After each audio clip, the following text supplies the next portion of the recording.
Hello दोस्तों, मैं आपका दोस्त सनम कटारिया आपके लिए एक ऐसी किताब का सारांश लेकर आया हूं जिसका नाम है इसे सेकंड की तरह बेचें। अधिक बिक्री कैसे करें, अधिक कमाएं और सर्वोत्तम बिक्री मशीन कैसे बने।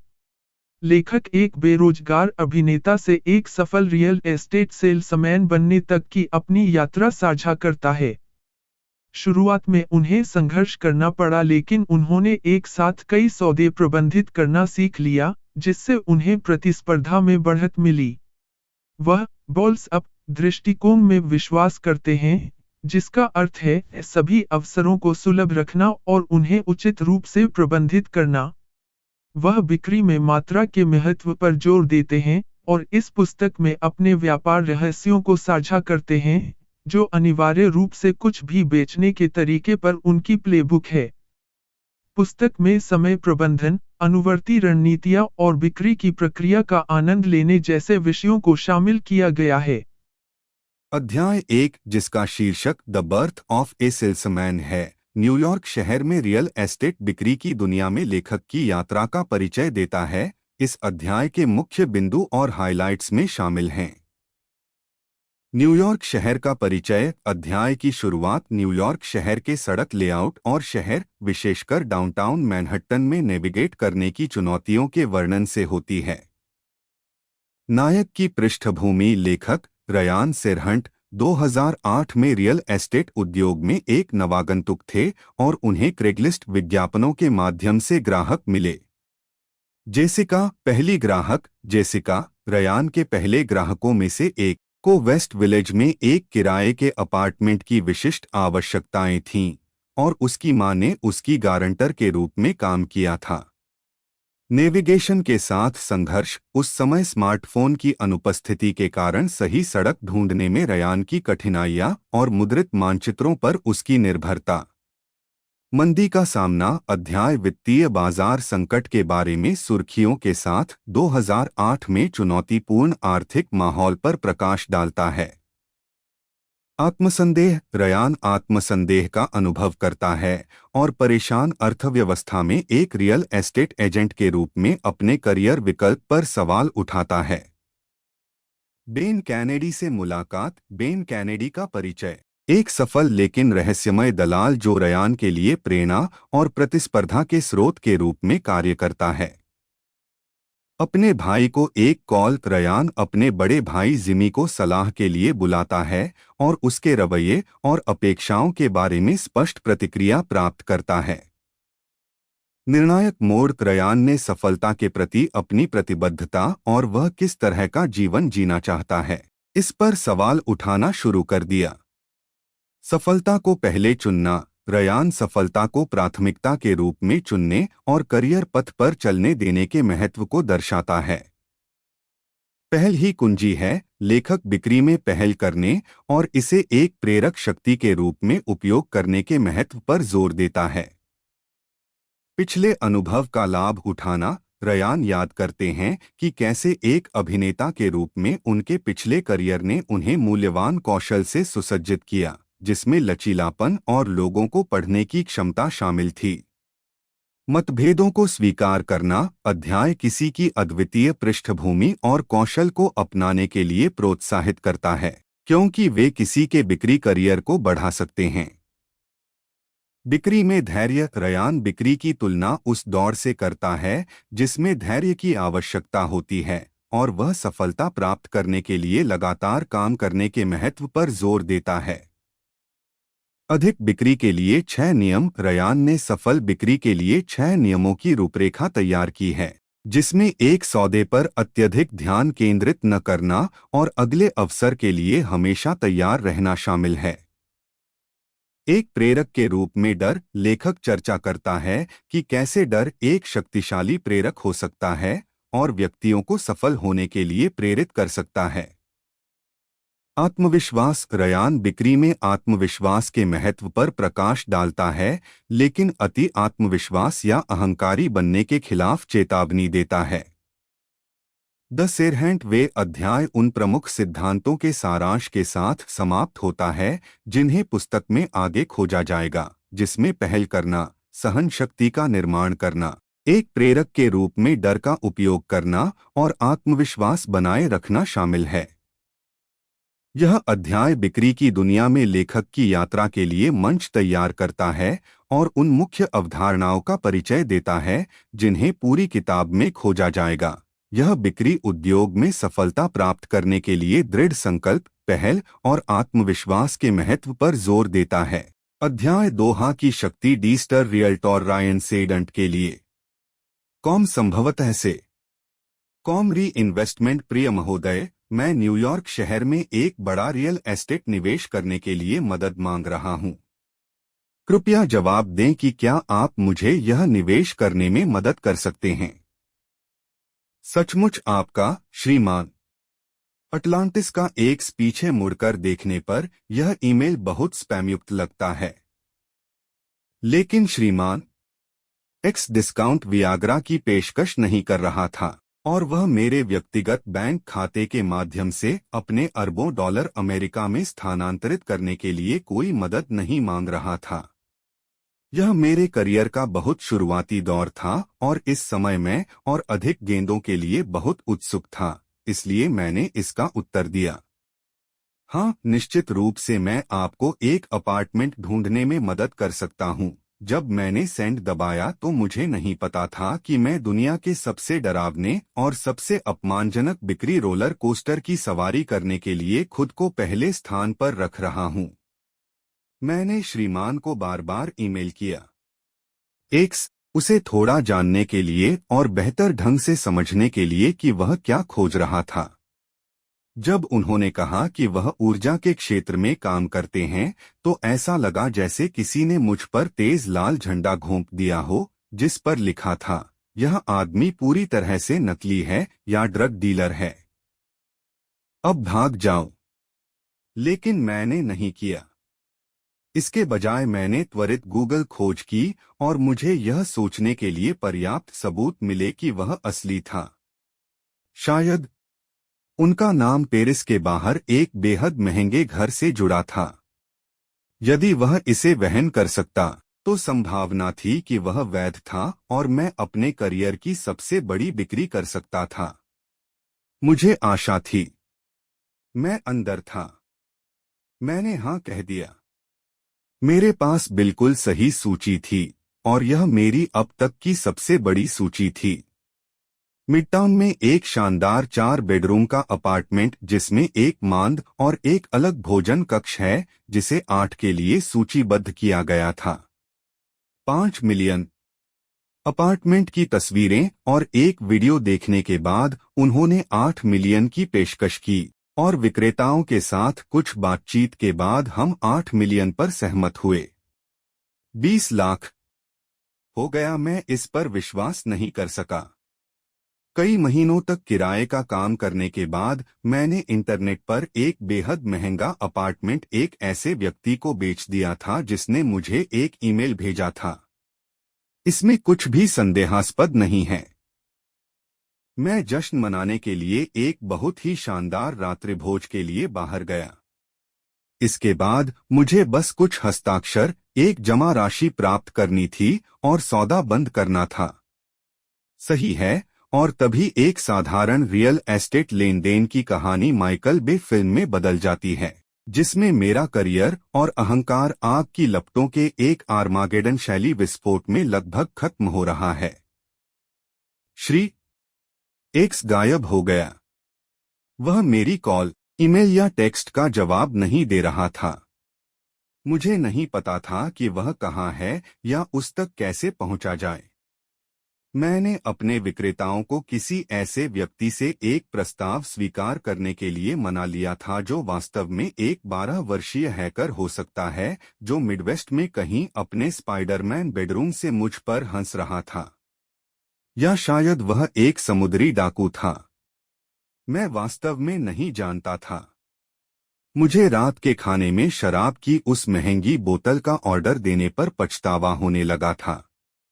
मैंने टेकआउट का आदेश क्यों नहीं दिया? विक्रेताओं को अनुबंध पर हस्ताक्षर करने में खुजली हो रही थी और मैं इस बात से घबरा रहा था कि मैंने यह अपार्टमेंट किसे बेचा है। मैं अपने विक्रेताओं को निराश नहीं करना चाहता था। मैंने उनसे व्यक्तिगत प्रतिबद्धता जताई थी। एक सेल्समैन के रूप में आपका शब्द ही आपका बंधन है। उनसे कहना, ओह सॉरी। यह पता चला कि खरीदार एक अमीर विदेशी नहीं है, बल्कि वास्तव में बच्चों द्वारा संचालित कंप्यूटर हैकिंग गिरोह का सदस्य है। यह कोई विकल्प नहीं था। सच तो यह है कि मैं निश्चित नहीं था। यदि मैं 100% आश्वस्त था कि खरीदार नकली था, तो मुझे डरना होगा और परिणामों से निपटना होगा।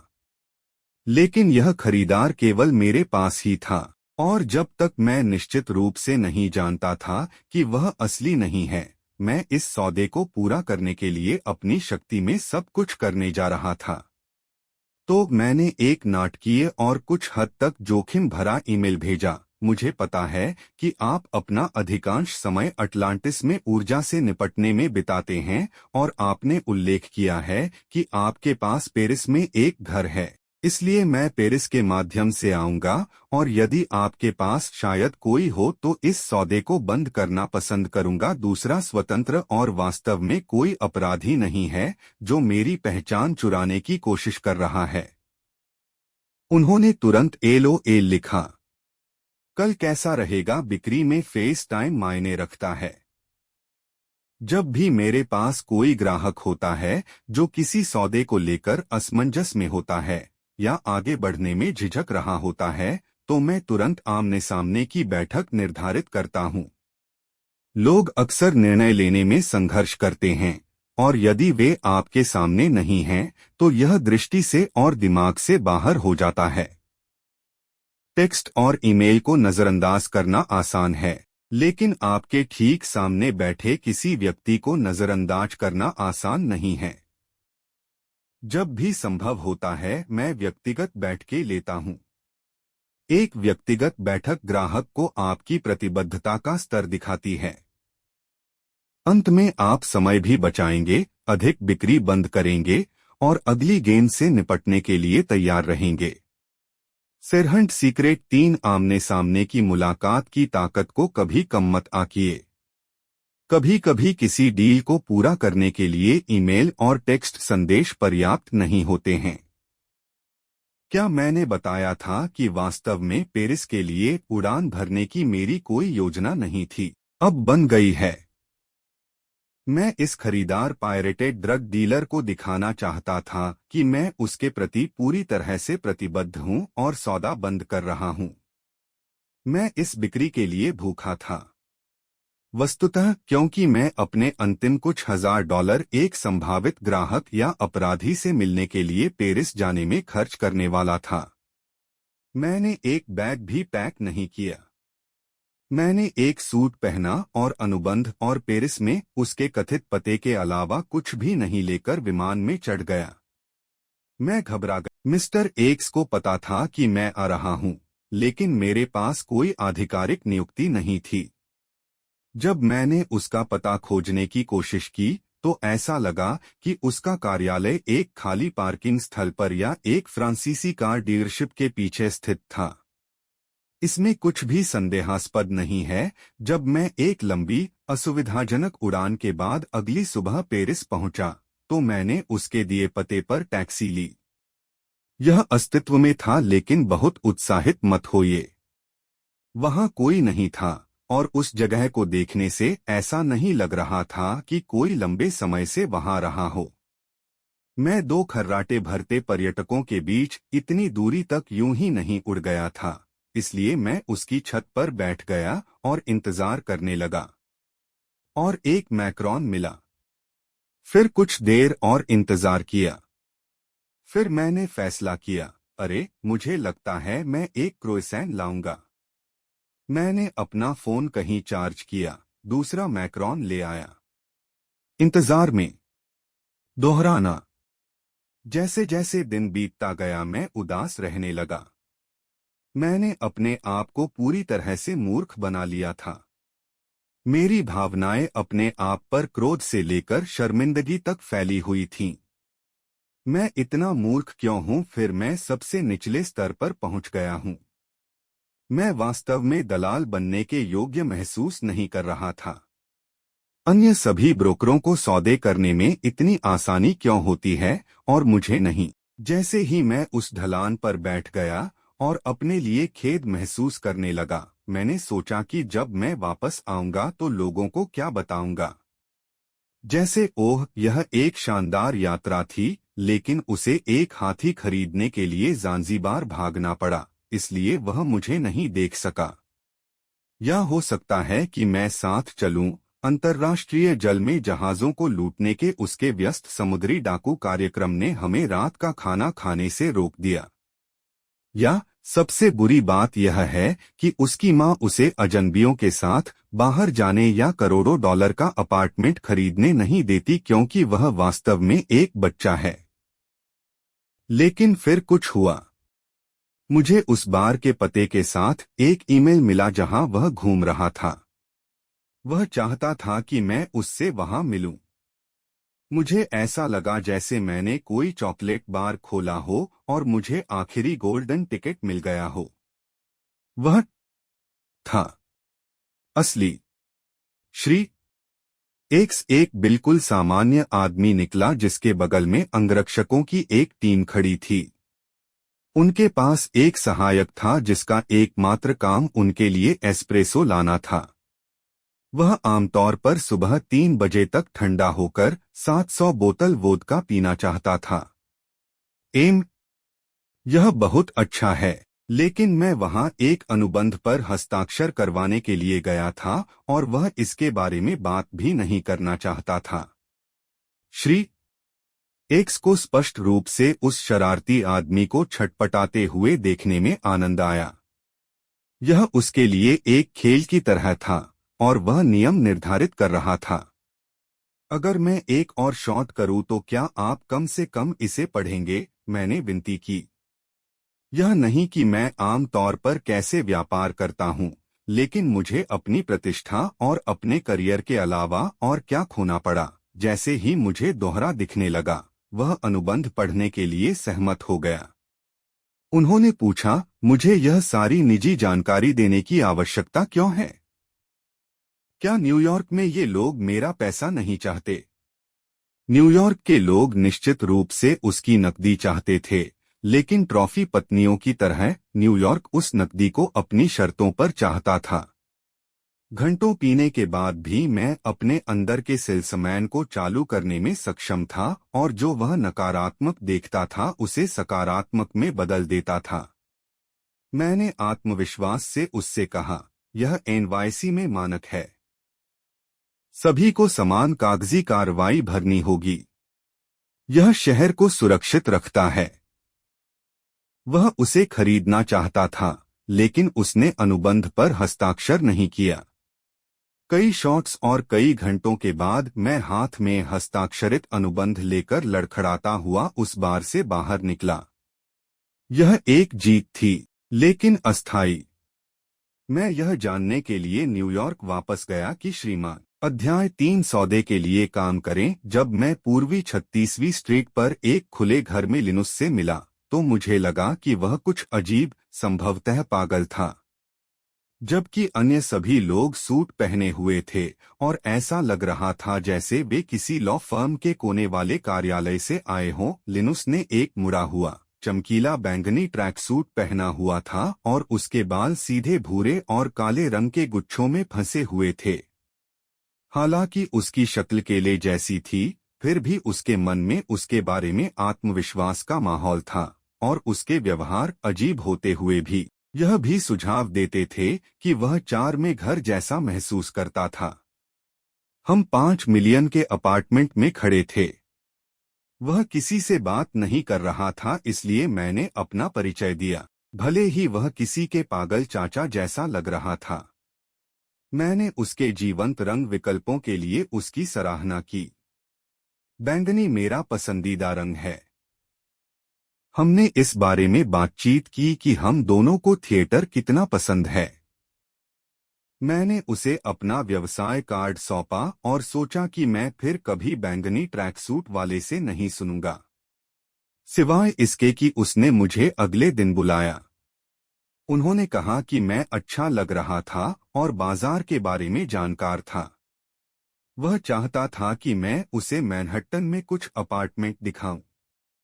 मैं कभी भी किसी किताब को उसके कवर से नहीं आंकता। लिनुस के कवर पर आइंस्टीन के बालों के साथ एक झकझोर देने वाली खौफनाक मुस्कुराहट थी, लेकिन वह संभावित 45 मिलियन खरीदार भी थे। मैंने अभी पार्क स्लोप, ब्रुकलिन में एक घर सूचीबद्ध किया था जो मुझे पसंद आया। जीर्णोद्धार का विवरण, बड़े शयनकक्ष, संगमरमर की रसोई सभी उत्तम थे। लिनस मैनहट्टन में एक अपार्टमेंट चाहता था और शायद मुझे एक अजीब पंथ में भर्ती भी करना चाहता था, लेकिन मेरी अंतरात्मा ने मुझे बताया कि वह पार्क स्लोप हाउस को उतना ही प्यार करेगा जितना मैं करता था।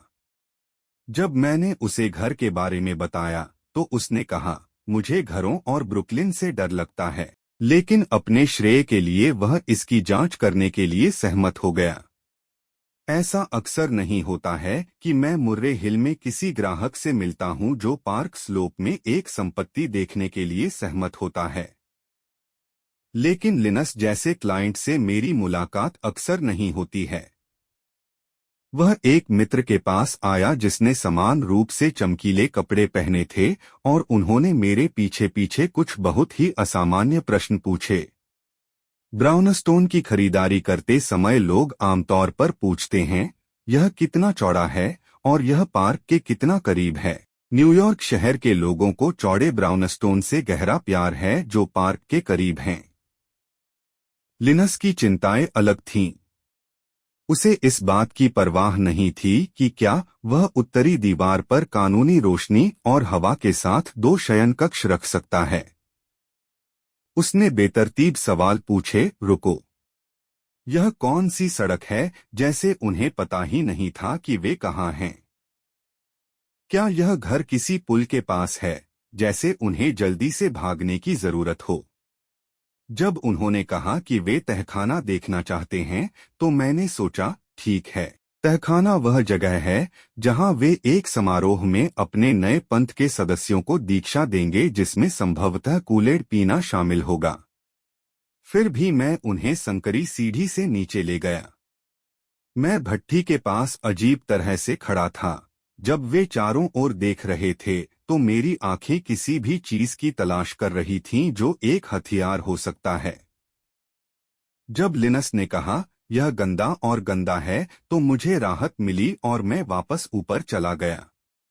जब लिनुस जा रहा था तो मैंने उससे कैरी द म्यूजिकल देखने के लिए कहा, जो एक अद्भुत ऑफ ब्रॉडवे शो था जिसे मैंने अभी देखा था।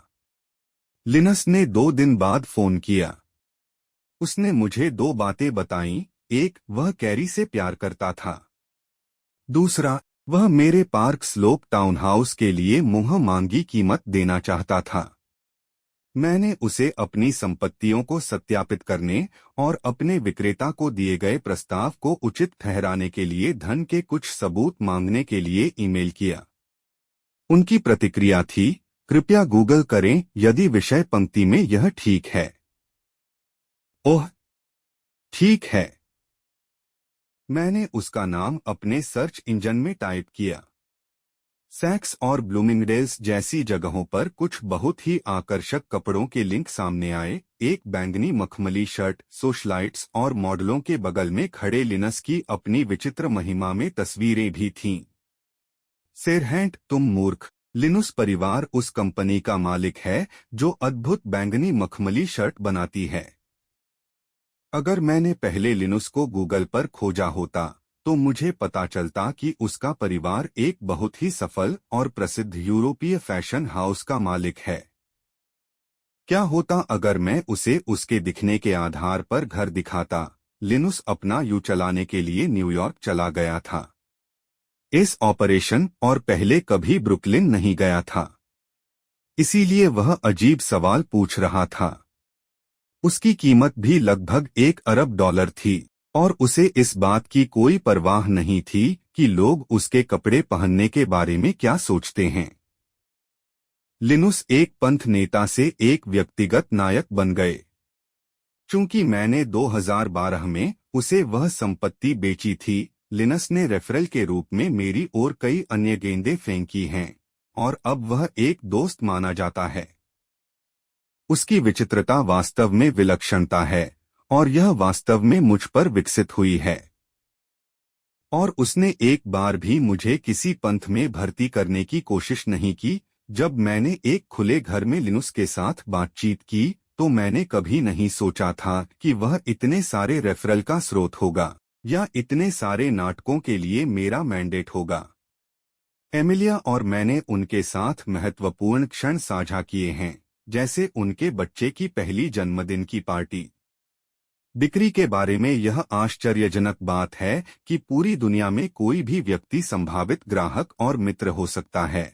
सड़क पर चलने वाला कोई भी व्यक्ति संभावनाओं की एक बड़ी गेंद है, चाहे वे उसके जैसे दिखें या नहीं। मैंने पागल ट्रैक सूट पहने लोगों और कोहनियों पर छेद वाले कार्डिगन पहनने वाली छोटी दादी नानी को करोड़ों डॉलर के अपार्टमेंट बेचे हैं। यह निर्धारित करना हमेशा आसान नहीं होता है कि वास्तव में किसके पास खर्च करने के लिए पैसा है। इसलिए बड़ी गलती करने से बचने के लिए सभी के प्रति खुले और सम्मानजनक लोगों को ग्राहकों में बदलने का कोई डर नहीं। मैंने ऐसे लोगों को अपार्टमेंट बेचे हैं जिनसे मैं जिम में मिला था और स्टारबक्स में लाइन में खड़ा था। वित्त विभाग के लोग, पशु प्रेमी, कथित अपराधी, डॉक्टर, जमाखोर, दादी, कलाकार, कॉलेज के बच्चे और एक परिवार जो मैंने शंघाई में दोपहर के भोजन के समय कृपया पकौड़ी देने के लिए कहा।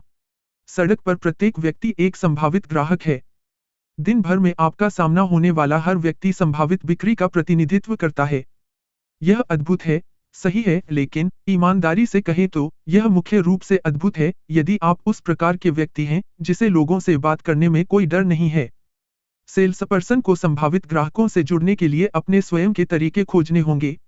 जब मैंने अपना करियर शुरू किया तो मैं देश के सबसे घनी आबादी वाले शहरों में से एक में अपार्टमेंट किराए पर ले रहा था और बेच रहा था, और मुझे नहीं पता था कि मैं अपने आसपास के लाखों लोगों में से किसी को भी ग्राहकों में कैसे बदल सकता हूं। मैंने एक बार स्टारबक्स में एक गर्भवती महिला से पूछा कि क्या आप और जगह तलाश रही हैं? वह नहीं थी, लेकिन वह हंस पड़ी। मैंने उसके साथ सच्चा रिश्ता बना लिया था। मैं किसी ऐसे अजीब व्यक्ति के रूप में सामने नहीं आया जो गर्भवती महिलाओं को बड़े अपार्टमेंट में अपग्रेड करने के लिए परेशान करता है, जबकि वे सिर्फ एक डिकैफिनेटेड कैपुचिनो पाने की कोशिश कर रही होती हैं। मैं ईमानदार, खुला और मजाकिया था। कुछ दिनों बाद मैंने एक और गर्भवती महिला से भी यही बात कही और मुझे उसके लिए 2 बेडरूम वाला कमरा मिल गया। सीक्रेट 6 लोगों को बिकना पसंद नहीं है, लेकिन उन्हें दोस्तों के साथ खरीदारी करना पसंद है। बिक्री घटिया लाइन देने के बारे में नहीं है, बल्कि लोगों से जुड़ने का एक ईमानदार तरीका खोजने के बारे में है।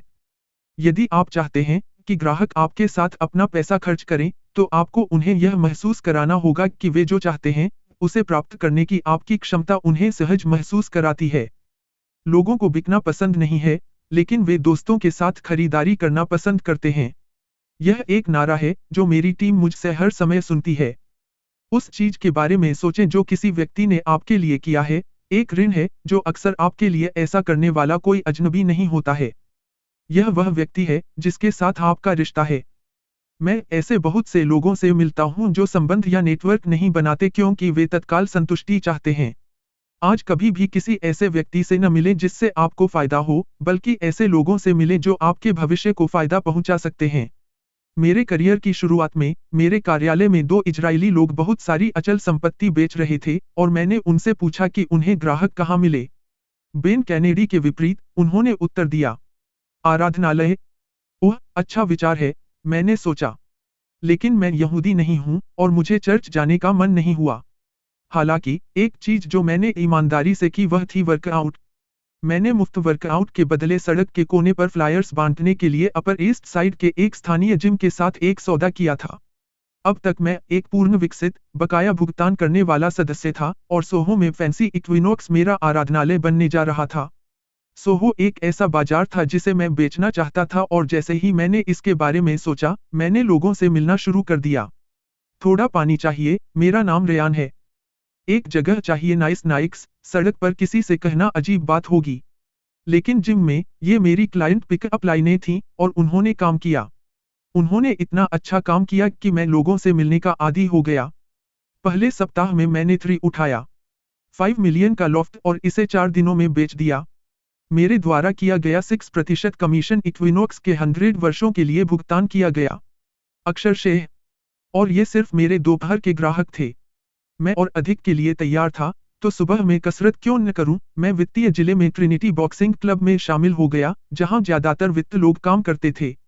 मुझे मुक्केबाजी से नफरत थी, लेकिन यह व्यायाम और व्यवसाय के लिए एक अच्छी जगह थी।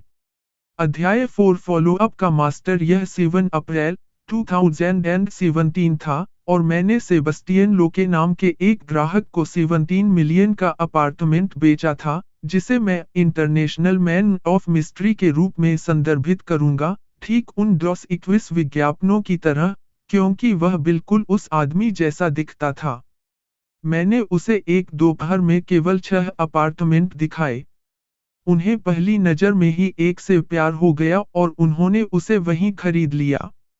हाँ, आप शायद सोच रहे हैं, आपने केवल एक दिन में इतनी बड़ी बिक्री कैसे कर ली? क्या यह भाग्य था?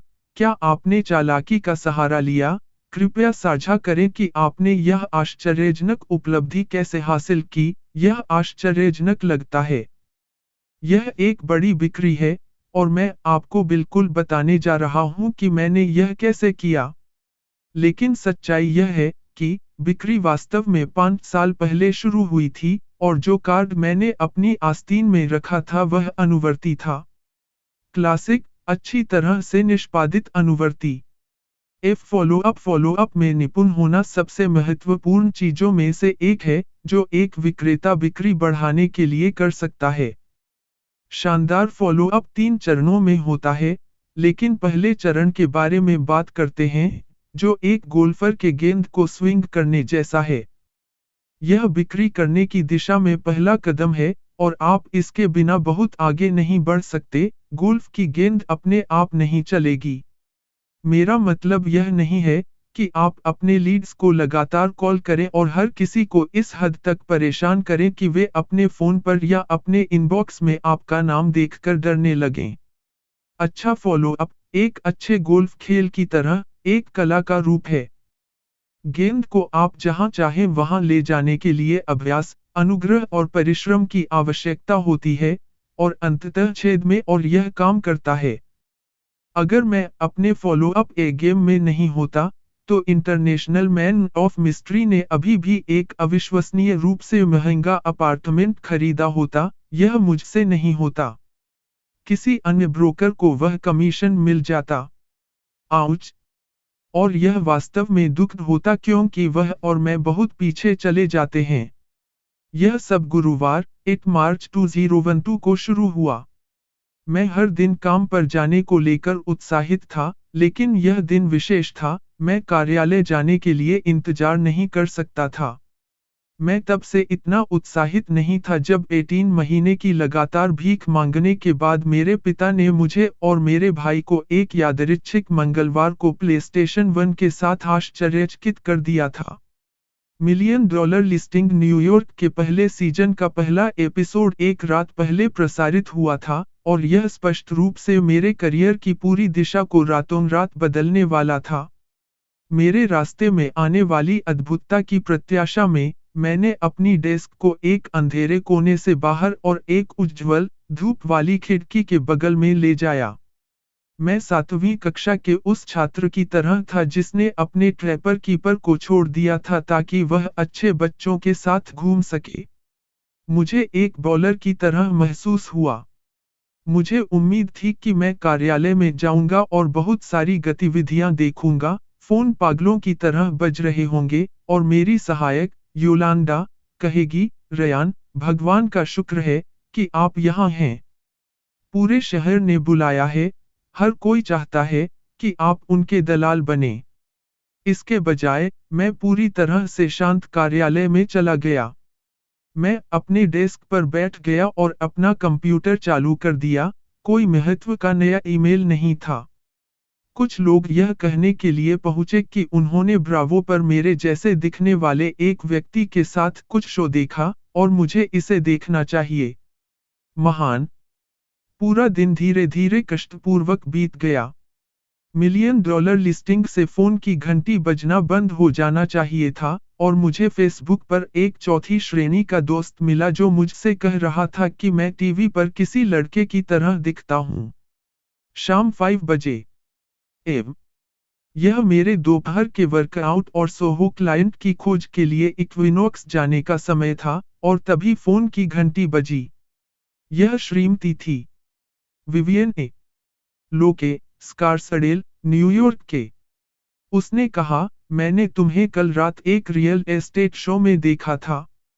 मुझे लगता है कि यह HGTV पर था। वैसे भी, मुझे तुम पसंद आए। आप मजाक कर रहे हैं। मैं और मेरे पति सेबेस्टियन शहर में एक अपार्टमेंट खरीदने के बारे में सोच रहे थे और हमें अच्छा लगेगा कि आप हमें कुछ जगहें दिखाएं। हमारा बजट लगभग 3 मिलियन है। हाँ, यह वही था। एक 3 मिलियन खरीदार ने हाल ही में मेरे कार्यालय को अद्भुत कहा था। मेरे करियर में उस समय मैंने 3 मिलियन से अधिक के केवल कुछ ही सौदे किए थे। मैंने अगले दिन लॉक्स से मिलने की योजना बनाई। अगली सुबह मैं स्टारबक्स के सामने खड़ा था, घबराहट से फुटपाथ पर भीड़ को देख रहा था कि क्या मैं पता लगा सकता हूं कि मेरे ग्राहक कौन थे। तभी एक विशाल और बहुत चमकदार रेंज रोवर आया। पीछे का दरवाजा खुला और 40 साल की एक आकर्षक महिला और काले बाल और भूरे दाढ़ी वाला एक भूरे रंग का आदमी बाहर आया। उसने अब तक का सबसे अच्छा सूट, धूप का चश्मा और मैचिंग घड़ी पहन रखी थी। चूंकि मेरे पास अपनी कार या ड्राइवर नहीं था, मैंने उनसे पूछा कि क्या वे टैक्सी लेना चाहते हैं या ट्रेन लेना चाहते हैं। वे हंसे और कहा कि आगे की सीट पर बैठ जाओ, उनका ड्राइवर हमें ले जाएगा।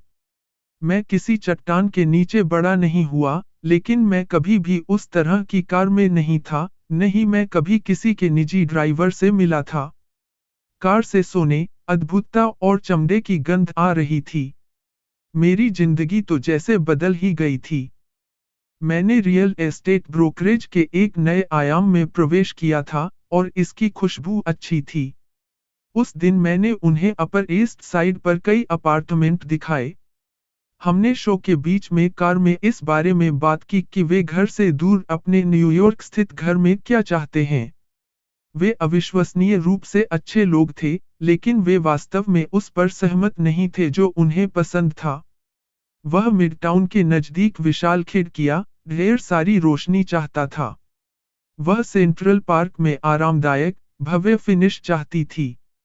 उन्हें वास्तव में ईस्ट वीन स्ट्रीट पर फ्रिक कलेक्शन के बगल में एक सुंदर 2 बेडरूम पसंद आया, लेकिन वे ट्रिगर खींचने के लिए तैयार नहीं थे। उन्होंने मुझे मेरे कार्यालय तक छोड़ दिया, और मैं स्टारबक्स में वापस चला गया और अपने दुखों को दूर करने के लिए एक चाय ले आया। अगले कुछ हफ्तों के दौरान मैं अलग अलग लिस्टिंग पर अपडेट लेता रहा। खरीदारों के साथ काम करते समय, गति बनाए रखना महत्वपूर्ण है। एक बार जब कोई खरीदार इस तरह के पैसे खर्च करने से शांत हो जाता है, तो उसे फिर से प्रेरित करना बहुत कठिन होता है। श्रीमती लॉक ने तब फैसला किया कि वे अलग अलग क्षेत्रों में देखने के लिए तैयार हैं। Upper west side, Soho, West Village, Tribeca, Chelsea और फिर फाइनेंशियल डिस्ट्रिक्ट। और ओह, क्या हमने ग्रामरसी की जांच की? और रुकिए, ब्रुकलिन के बारे में क्या ख्याल है?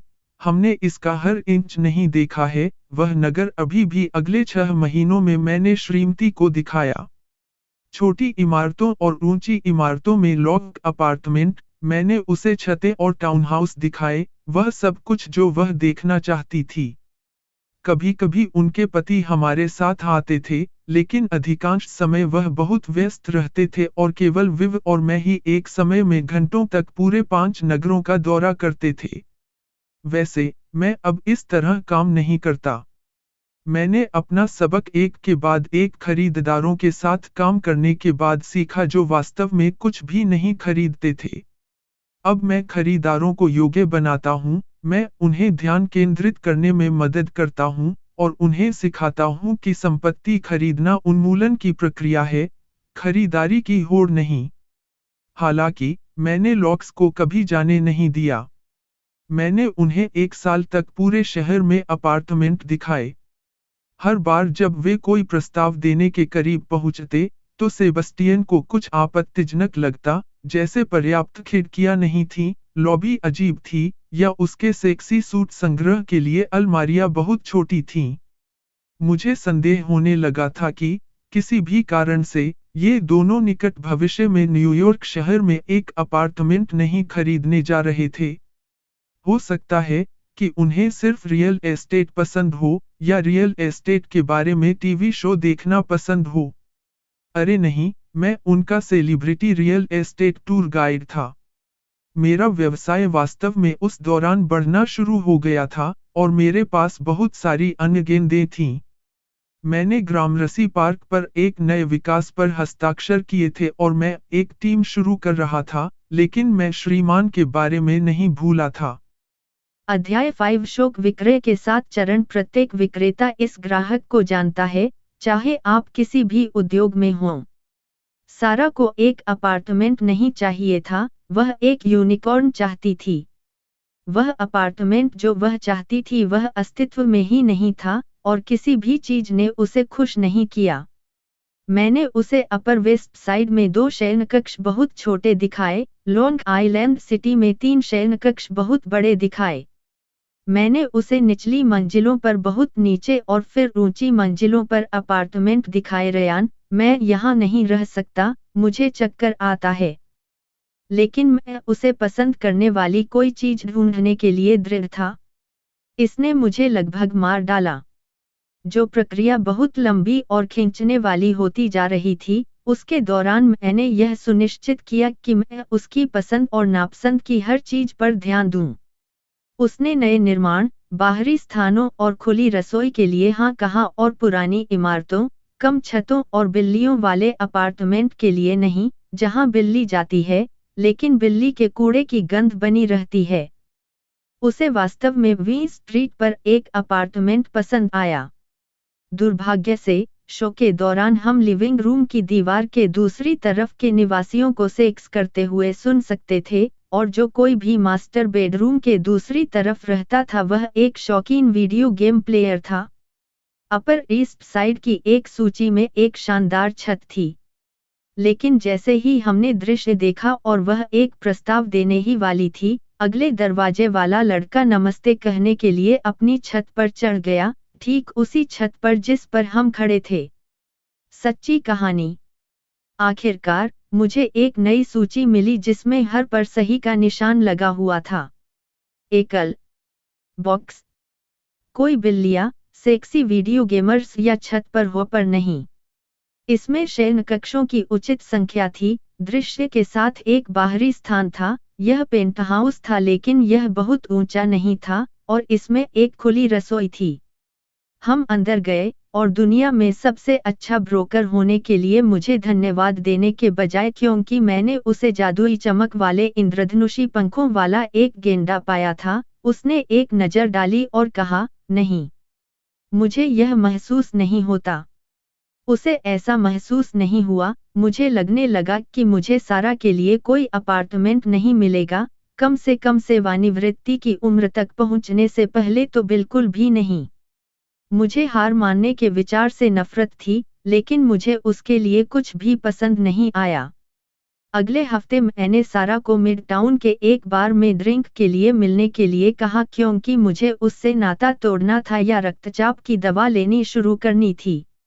जब मैं बार में पहुंचा तो हमने अपने पेय का ऑर्डर दिया, और मैं एक बहुत ही अजीब बातचीत शुरू करने के लिए तैयार हो रहा था जब उसने अचानक कहा, अरे, क्या आप जानते हैं कि सड़क के ठीक पार एक बहुत अच्छा स्ट्रिप क्लब है, चलो चलते हैं। यह पता चला है कि सारा स्ट्रिप क्लब पसंद है।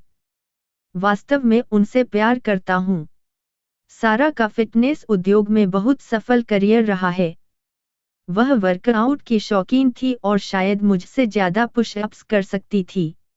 जाहिरा तौर पर, उसने अन्य महिलाओं के शरीर की जांच करने के अवसर की सराहना की। तो, हम जिस स्ट्रिप क्लब में गए, सारा वॉशबोर्ड एब्स और अच्छी तरह से कटे हुए बाइसेप्स के प्रदर्शन से मंत्रमुग्ध हो गई। स्पष्ट होने के लिए, यह कोई अजीब सेक्स चीज नहीं थी। सारा एक प्रोफेसर की तरह थी जो शोध कर रही थी और एक ध्रुव पर हवाई उल्टा प्रदर्शन करने के लिए आवश्यक मूल शक्ति के स्तर की सराहना कर रही थी। मुझे उसके साथ संबंध तोड़ने का कभी मौका नहीं मिला क्योंकि हम यह सोचने में बहुत व्यस्त थे कि ये महिलाएं प्रतिदिन कितने ग्राम लीन प्रोटीन खाती हैं।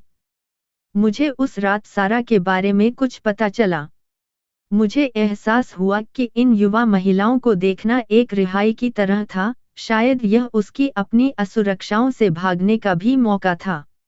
वह अब बड़ी हो गई थी, मां बन गई थी और हाल ही में उसका तलाक हुआ है।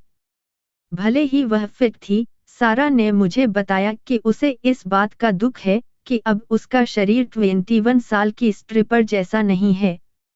यह ऐसा है जैसे स्ट्रिप क्लब ने उसे सशक्त बनाया और उसकी प्रेरणा को अतिरिक्त बढ़ावा दिया। हम आधी रात को निकले और सारा वर्कआउट करने के लिए घर चली गई।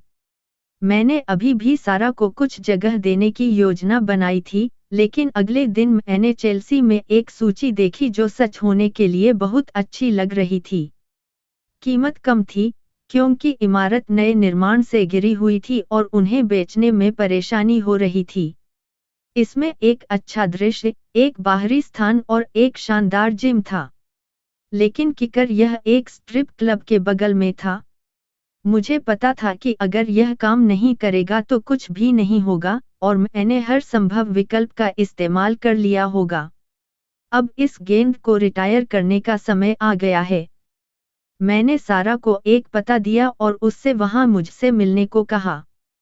मैंने उससे कहा कि मेरे पास उसे दिखाने के लिए कुछ है और उसे आश्चर्यचकित होने के लिए तैयार रहना चाहिए। जब मैं पहुंचा तो उसके चेहरे पर बड़ी मुस्कान थी। रेयान, मुझे लगा कि तुम मुझे एक अपार्टमेंट दिखा रहे हो। यदि आप स्कोर्स पर घूमना चाहते थे तो आपने ऐसा क्यों नहीं कहा? जब मैं उसे स्ट्रिप क्लब के ठीक बगल वाले दरवाजे से ले गया तो वह थोड़ी भ्रमित लग रही थी। हम लिफ्ट में चढ़े और 20 मंजिल पर पेंटहाउस तक गए, जो इतनी ऊंची नहीं थी कि उसे चक्कर आ जाए। यह एक सुंदर अपार्टमेंट था जिसमें चमकदार, खुली रसोई वाले बड़े कमरे थे। इससे भी बेहतर, इसमें एक बाहरी रसोई घर के साथ एक निजी छत वाला कैबाना था। हालांकि आंतरिक स्थान उतना बड़ा नहीं था जितना वह चाहती थी, वह स्कोर्स की निकटता सहित सभी सकारात्मकताओं से खुश थी। उसने उस दिन एक प्रस्ताव रखा कि उसे अपना आदर्श घर मिल गया है। सीक्रेट 12 चेक बॉक्स कार्य सूचियों के लिए है, सौदे पूरे करने के लिए नहीं। जब सारा ने शुरुआती अपार्टमेंट के लिए यह सोचकर मना कर दिया कि मुझे लगा कि यह उसके लिए बिल्कुल उपयुक्त है, तो मैं तुरंत उस बालकनी से कूद जाना चाहता था जिसे खोजने के लिए मैंने बहुत मेहनत की थी। यह बक्सों पर टिक गया, लेकिन उसे इसका एहसास नहीं हुआ। बॉक्स चेक करने से सौदे नहीं होते।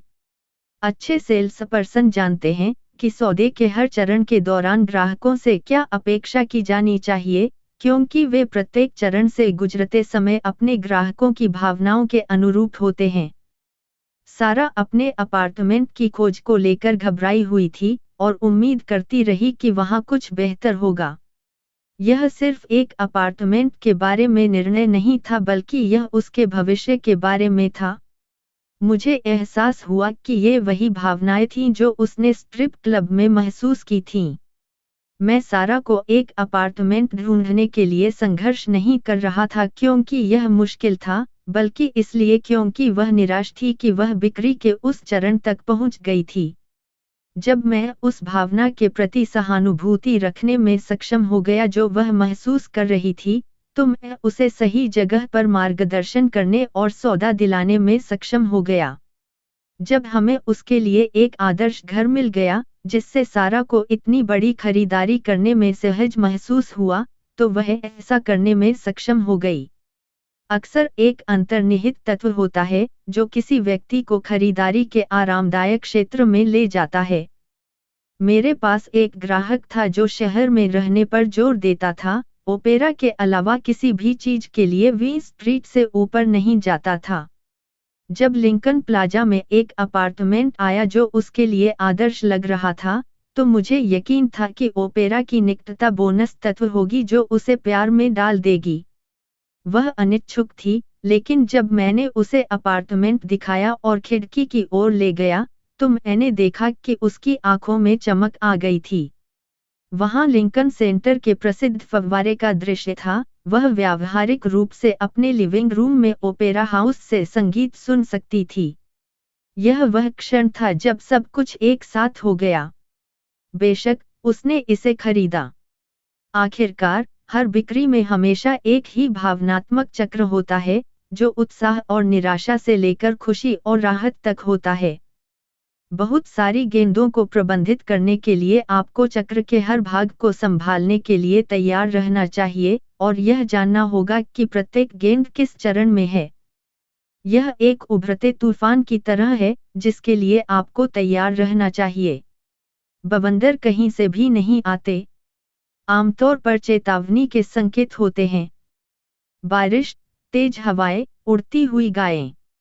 यह सच है, चाहे कोई शादी की पोशाक खरीद रहा हो या स्की की जोड़ी। अच्छे विक्रेता यह अनुमान लगाना सीखते हैं कि सौदा किस दिशा में जाएगा, और वे समझते हैं कि बिक्री के प्रत्येक चरण से उन्हें सौदे तेजी से पूरा करने में कैसे मदद मिलेगी। लक्ष्य सबसे खराब बिक्री से उभरना है, यहाँ तक कि F5 उर्फ है एंड ऑफ गॉड बवंडर के रूप में विनाशकारी, बिना किसी नुकसान के। हर बिक्री के चरण एक रियल एस्टेट ब्रोकर के रूप में, मैंने यह सब देखा है। अब मुझे कोई भी चीज आश्चर्यचकित नहीं करती, सिवाय इसके कि एक बार जब एक ग्राहक ने मुझे उपहार के रूप में एक प्यारा सुअर का बच्चा दिया, तो मैंने ऐसा होते नहीं देखा।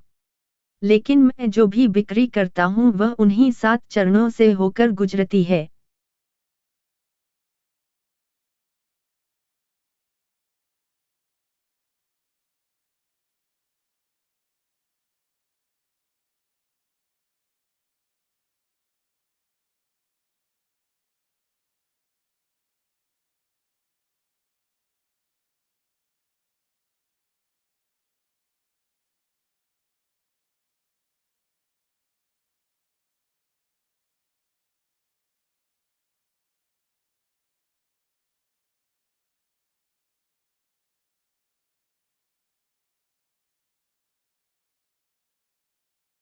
अध्याय 6 आपको FKD प्राप्त करने की आवश्यकता है, श्रीमान को याद रखें।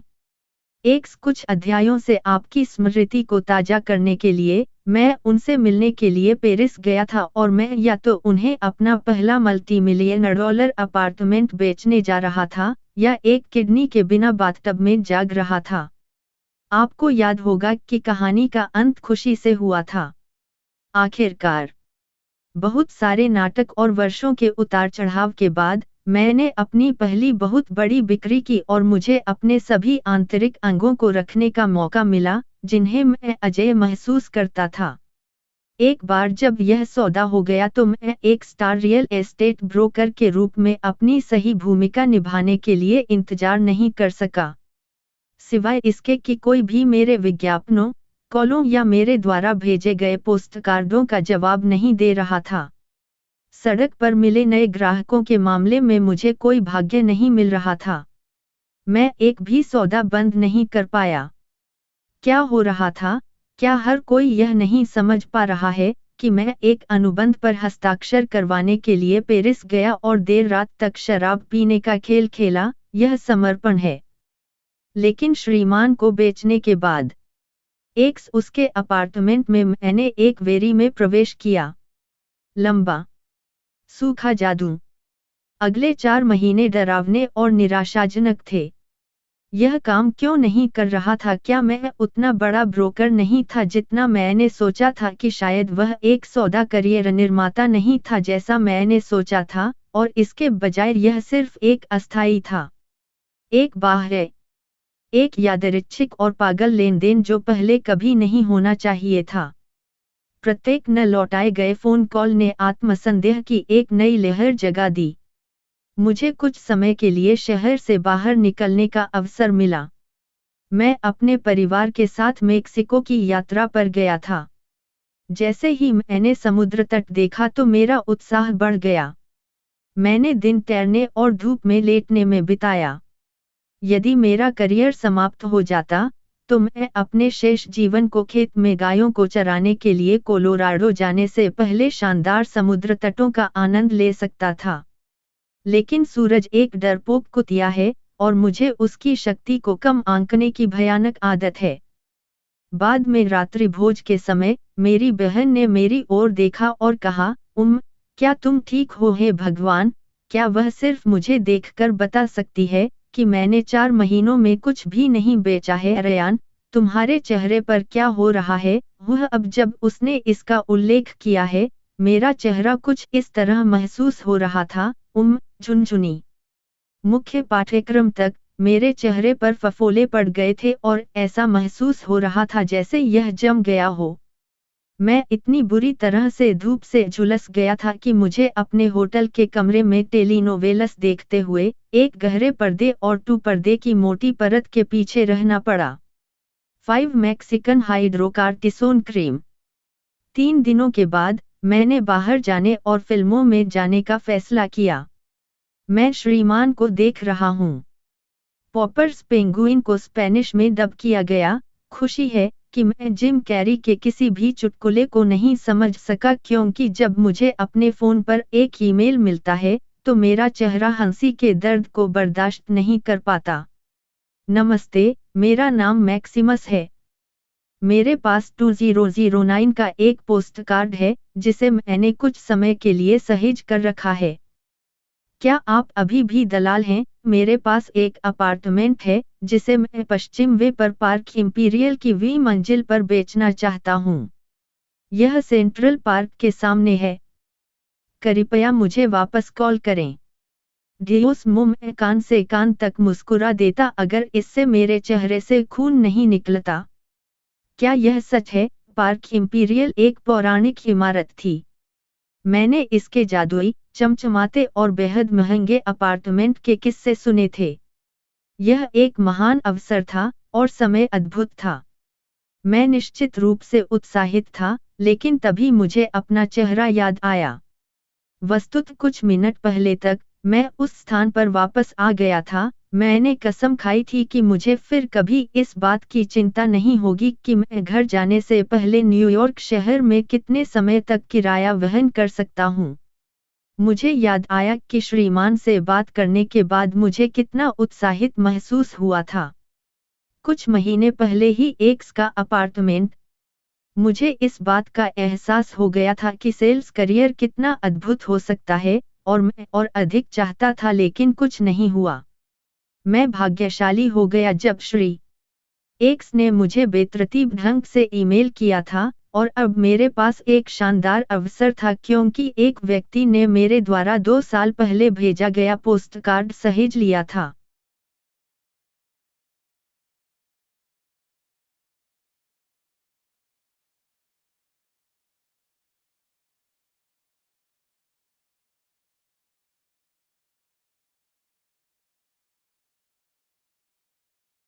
लेकिन क्या मैं ऐसा ब्रोकर बनना चाहता था जो चीजों के उसकी गोद में आने का इंतजार करता रहे? इस दर पर मैं शायद साल में 1 या 2 घर बेचूंगा।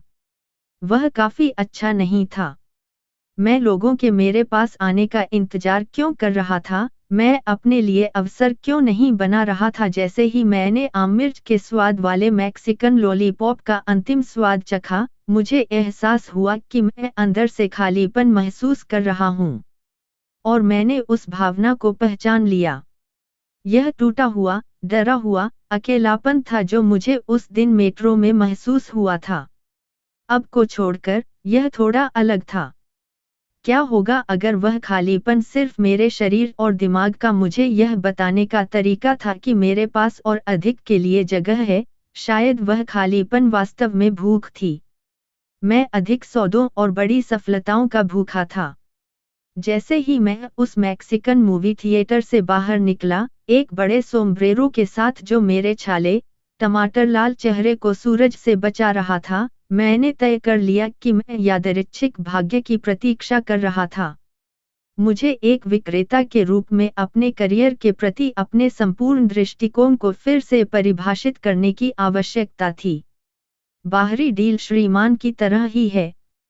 एक्स या मैक्सिमस जिन्होंने कॉल करने के लिए 2 साल तक इंतजार किया, उन्हें अब से बोनस माना जाएगा। मैं कार्यभार संभालने जा रहा था और आगे बढ़ रहा था, और इसका मतलब था कि मैं जितनी संभव हो उतनी गेंदें हवा में उछालूंगा। प्रत्येक गेंद एक एकल बिक्री, एक संभावना, विस्तार और बढ़ने के अवसर का प्रतिनिधित्व करेगी। मुझे बस अपने दिनों को इस तरह से संरचित करना था जैसा मैंने पहले कभी नहीं किया था। मैं बड़े समय के लिए तैयार था और इसका मतलब था कि हर चीज को सुलभ और क्रम में रखने का एक तरीका खोजना ताकि मैं खेल में बहुत सारी गेंदें खेल सकूं। यह मजेदार होने वाला था। समय चुराने वाला बनाम समय प्रबंधक अपना कार्यभार कैसे प्रबंधित करें, एक सफल विक्रेता कैसे बने, इस पर अनगिनत किताबें और कार्यशालाएं हैं। मुझे निराशा इस बात से होती है कि इनमें से कोई भी पुस्तक इस बात पर चर्चा नहीं करती है कि बिक्री और उत्पादकता में सुधार के लिए एक विक्रेता अपने दिन और अपने समय के साथ क्या कर सकता है। बहुत सी सलाह में ऐसी घिसी-पिटी बातें शामिल हैं, जैसे खुश रहो, अपने जुनून का पालन करो और तुम अपने जीवन में एक दिन भी काम नहीं करोगे। वह सलाह किसी भी तरह से कैसे उपयोगी है? विक्रेता के रूप में समय हमारी एकमात्र संपत्ति है।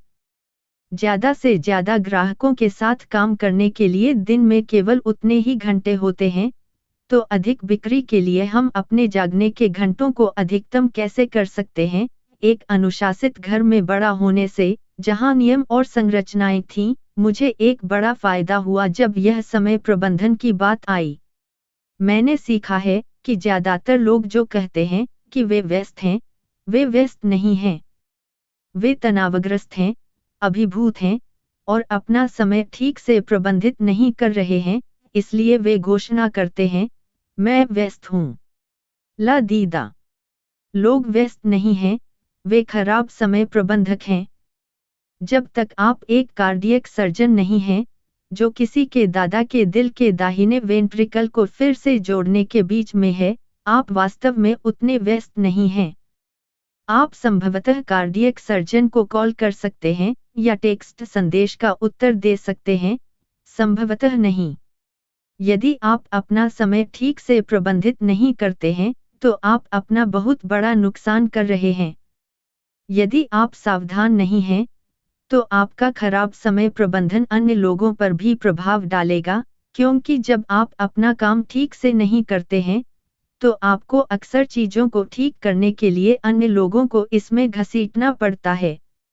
और आप जानते हैं कि वह क्या है जो आपको समय चुराने वाला बनाता है। समय एक कुतिया है, और यह बहुत, बहुत तेजी से चलता है।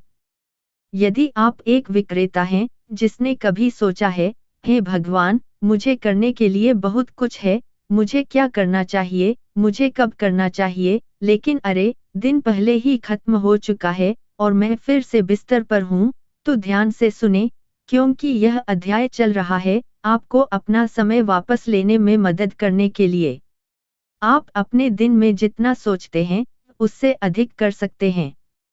मैं वादा करता हूँ।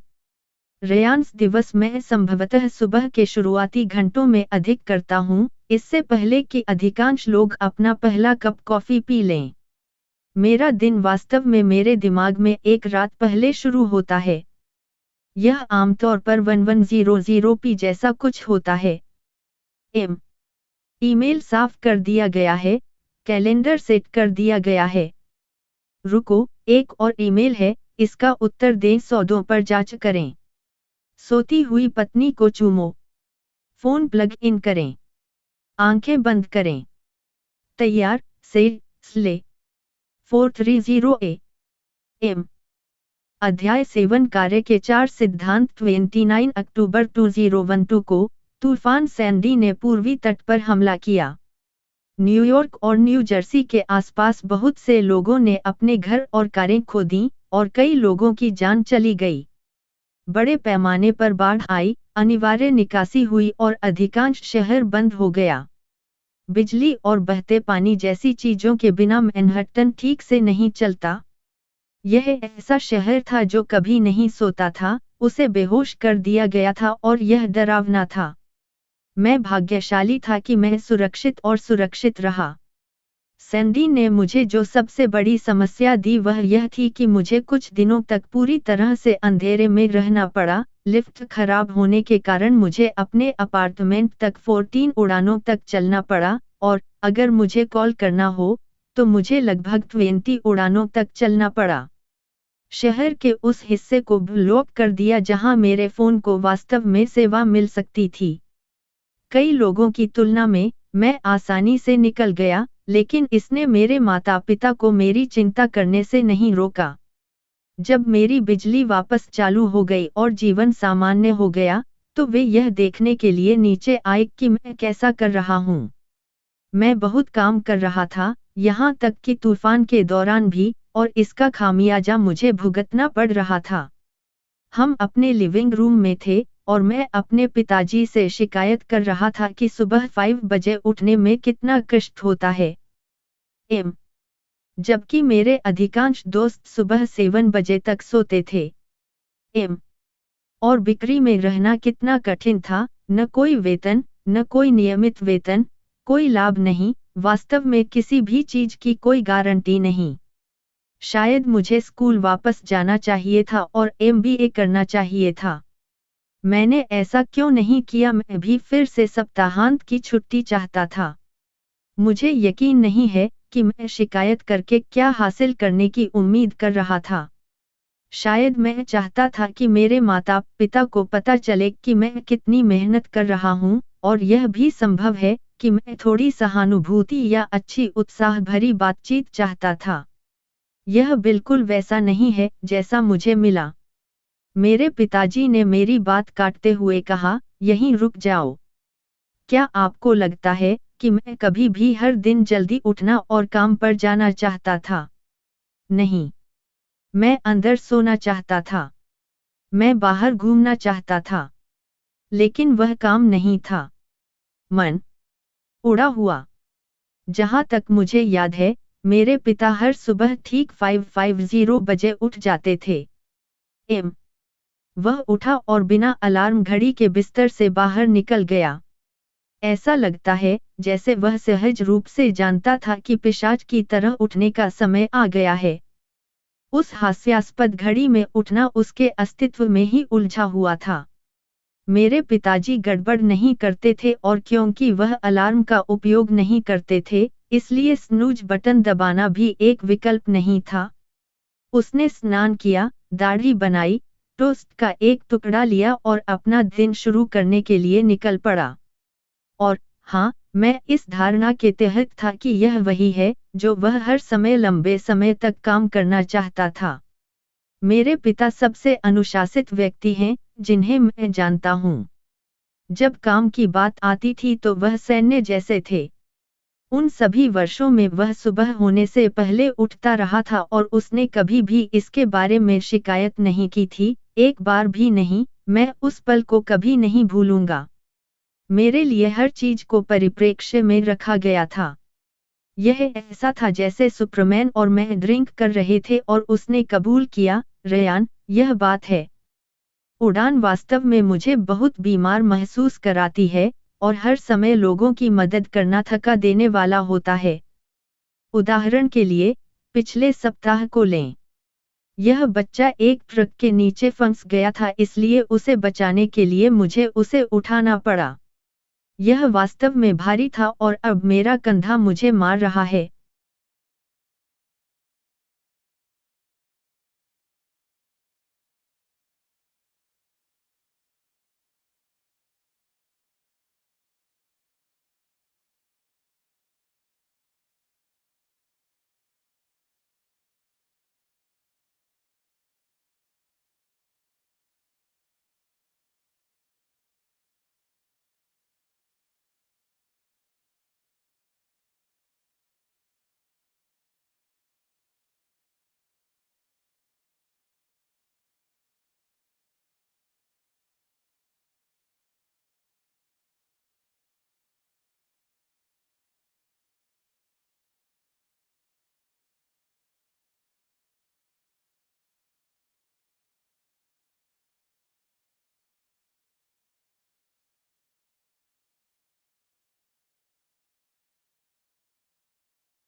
अरे, क्या आपके पास कोई इबुप्रोफेन है? लेकिन ठीक है, आप जानते हैं, यह वह काम है जो मेरे पिता ने मुझसे कहा था कि हम जो कुछ भी करते हैं, वह एक विकल्प है। जल्दी उठना और कड़ी मेहनत करना मेरी पसंद थी। मैं उस चीज के बारे में शिकायत कर रहा था जिसे करने का मैंने निर्णय लिया था। और अगर मैंने जानबूझकर कड़ी मेहनत चुनने का फैसला नहीं किया, तो मेरे लिए एक अलग विकल्प बनाया जा सकता है। मैं कुछ भी नहीं बेचूंगा और मुझे फिर से तोड़ दिया जाएगा। लेकिन इससे भी महत्वपूर्ण बात यह है कि मैं इतनी जल्दी उठने और सप्ताहांत पर काम करने का विकल्प क्यों चुन रहा था, क्योंकि अंत में मैं सख्त रूप से सफल होना चाहता था। अपने करियर के लिए काम करें, नौकरी के लिए नहीं। बड़े होते हुए हम हमेशा पेड़ों से घिरे इलाकों में रहते थे। हमारे पड़ोसी एलियंस हो सकते थे, लेकिन हमें कभी पता नहीं चला क्योंकि हम उन्हें देख नहीं सकते थे। सभी पेड़ों के साथ कभी भी उन लकड़ियों की कमी नहीं होती थी जिन्हें लॉन से साफ करने की आवश्यकता होती थी। मैं और मेरा भाई पहली कक्षा से ही मेहनत से छड़ी इकट्ठा करने के लिए पैसे कमा रहे थे। जैसे जैसे हम बड़े होते गए, छड़ी इकट्ठा करना खरपतवार निकालने और लॉन घास काटने में परिवर्तित हो गया। हाई स्कूल में मैंने अपना ग्रीष्मकाल नॉर्थ एंडोवर, मैसाचुसेट्स में टेस्टा बिल्डिंग और रिमॉडलिंग के लिए एक ठेकेदार मजदूर उर्फ एक ग्रंट के रूप में काम करते हुए बिताया। मेरे काम में तोड़फोड़ भी शामिल थी, जिसका मतलब चिलचिलाती गर्मी में अविश्वसनीय रूप से भारी मात्रा में मलबे को डंपस्टर तक ले जाना था। बहुत से लोग गर्मी के दिनों में अपनी छतों को दोबारा बनाते हैं। मैं 80 पाउंड के थैले सीढ़ियों से लेकर सीढ़ी तक चढ़ता था, जिसके वजन से मेरे कंधों की त्वचा धीरे धीरे उठ जाती थी। यह कठिन काम था। यह थका देने वाला था। और मुझे उन गर्मियों में कमाया गया हर $1 याद है। जब मैं कॉलेज गया, तब तक मेरे माता पिता कोलोराडो चले गए थे, और मैंने अपनी गर्मियां खेतों में काम करने वाले के रूप में काम करते हुए बिताई। बोस्टन के उपनगरों में छत के तख्तों और रसोई के मलबे को पहाड़ों में 2400 एकड़ के खेत में बकिंग ब्रोंकोस और गाय के मलबे से बदल दिया गया। खुले आसमान और इसकी सरासर सुंदरता ने इस तथ्य को स्पष्ट कर दिया कि शारीरिक श्रम मजेदार नहीं है। मैं ट्राउट क्रीक की लंबाई तक ड्राइव करूंगा, धारा में मछलियों को खाना खिलाऊंगा, ताकि मछली पकड़ने के अभियान के लिए आए लोग वास्तव में जीवित ट्राउट पकड़ सकें। मैं घोड़ों और मवेशियों को इधर उधर घुमाऊंगा और ट्रैक्टर पर विभिन्न चरागाहों की कटाई करूंगा। फिर मैं हर दिन का दूसरा भाग 12 मील लंबी पोस्ट एंड बीम लकड़ी की बाड़ को रंगने में बिताऊंगा जो संपत्ति के चारों ओर फैली हुई है। उन कुछ गर्मियों में मैंने उस बाड़ को पेंट करने में 1000 घंटे से अधिक समय बिताया। आखिरकार मैं भाग्यशाली था कि जब मैं छोटा था तो मुझे ये नौकरियां मिलीं। वे सख्त थे और मैं उनसे नफरत करता था, लेकिन ऐसा नहीं है कि मैं भोजन के लिए तलाश कर रहा था या मुझे एक परिवार को खिलाने के लिए पर्याप्त कमाई करनी थी। मैं एक छात्र था जो इतना भाग्यशाली था कि उसे अपनी जरूरत की हर चीज मिल गई और मैंने जो पैसा कमाया वह मेरा अपना था। इन नौकरियों ने आज मेरे पास मौजूद मजबूत कार्यनीति की नींव प्रदान की। मेरे न्यूयॉर्क शहर के अपार्टमेंट में बैठे हुए मेरे पिता ने मेरे लिए काम का अर्थ बदल दिया। मुझे अचानक एहसास हुआ कि अतीत में मैं नौकरी के लिए काम कर रहा था। मैं पैसा कमा रहा था ताकि कॉलेज में मेरे पास पॉकेट मनी हो, या इसलिए मैं स्नातक स्तर की पढ़ाई के बाद न्यूयॉर्क शहर जा सकूं। अब मैं करियर के लिए काम कर रहा था, यह अब केवल तनख्वाह के बारे में नहीं था। यह किसी बहुत बड़ी चीज के बारे में था। हमारे करियर हमारे जीवन का एक बड़ा हिस्सा हैं। चूंकि हमें से अधिकांश को आजीविका के लिए काम करना चाहिए, तो क्या वह काम हमारे जीवन को समृद्ध नहीं बनाता है और हमें पैसे कमाने के साथ साथ बड़े और बेहतर काम करने के लिए प्रेरित नहीं करता है? मेरे पिता ने सोचा कि मेरे लिए यह शिकायत करना व्यर्थ है कि मेरे पास व्यवसाय की डिग्री नहीं है।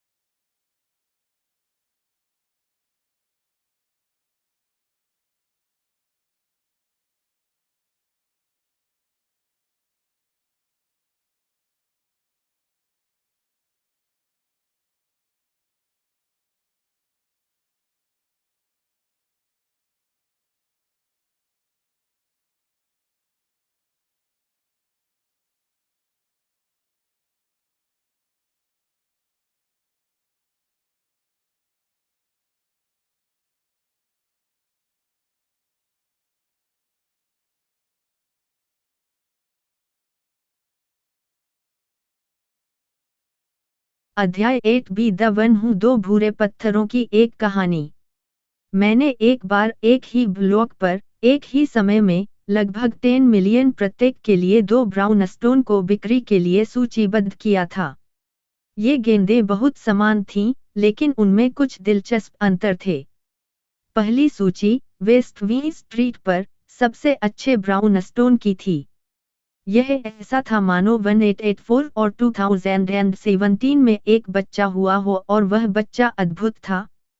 इसे एक अद्भुत डेवलपर द्वारा सावधानीपूर्वक बहाल किया गया था। जहां तक नजर जा सकती थी इसमें मूल चिमनियां, रोकोको छतें और महोगनी की लकड़ी थी। इसमें एक सुंदर आधुनिक रसोईघर, 8 उत्तम बाथरूम, आउटडोर हीटिंग के साथ एक विशाल छत डेक और एक लिफ्ट भी थी ताकि आप ऊपर और नीचे सवारी कर सकें, अपने हास्यास्पद शांत घर की प्रत्येक मंजिल की प्रशंसा करने के लिए रुक सकें। मैं यह नहीं कहूंगा कि दूसरी सूची ब्राउन स्टोन की सबसे खराब थी, इसमें वे सभी आकर्षक पुराने विवरण थे जो लोग अपर वेस्ट साइड में ब्राउन स्टोन से उम्मीद करते हैं, जैसे पॉकेट दरवाजे और ऊंची छतें, मूल मुकुट मोल्डिंग, और चाय पीने और सिगार पीने के लिए एक पार्लर चप्पल पहनते समय।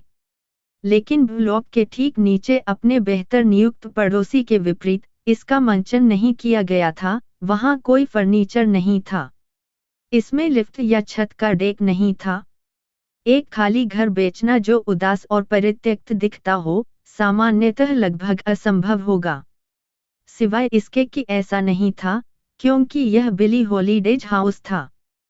कोई छत डेक नहीं, कौन परवाह करता है। आप लोगों को बता सकते हैं कि लेडी डे ने आपके घर में कई प्रसिद्ध जैज संगीतकारों के साथ कॉकटेल पार्टियां आयोजित की थीं।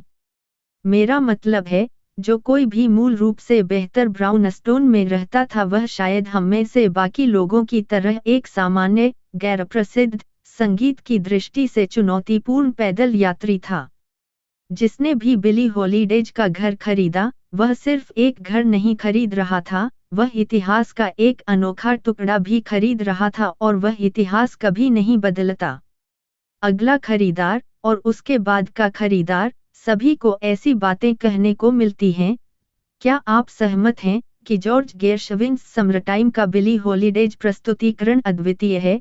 क्या मैं सही हूँ? ओह, क्या मैंने बताया कि यह बिली हॉलीडेज हाउस था? यह एक अच्छी कहानी है।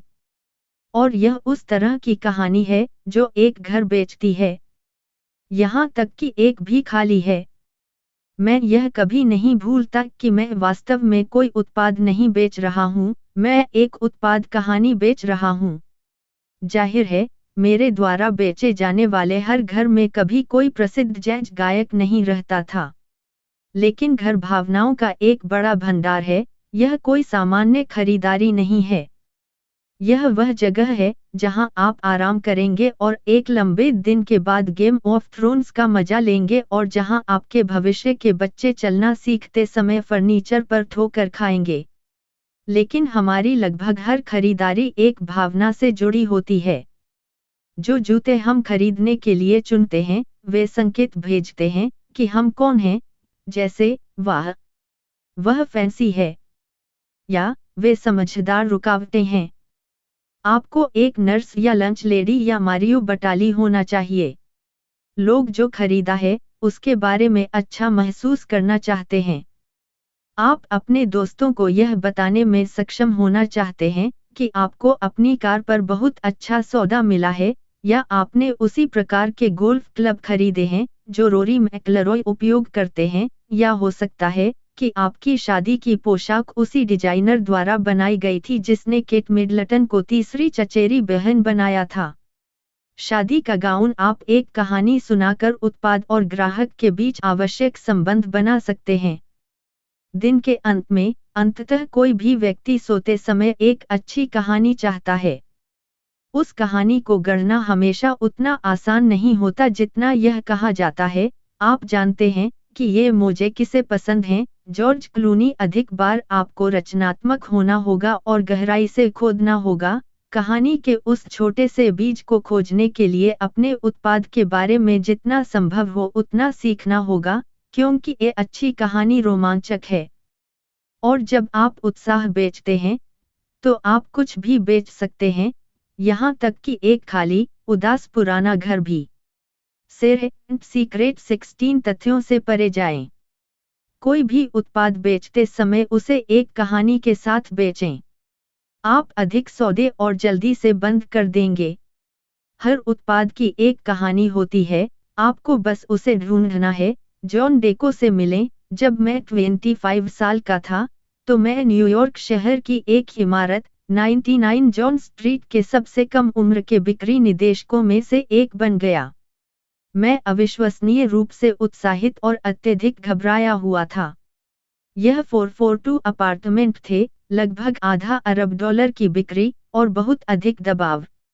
और मैंने पहले कभी ऐसा, यह एक बहुत बड़ा अवसर था, लेकिन केवल तभी जब मैं यह समझ पाता कि वास्तव में अपार्टमेंट कैसे बेचे जाएं।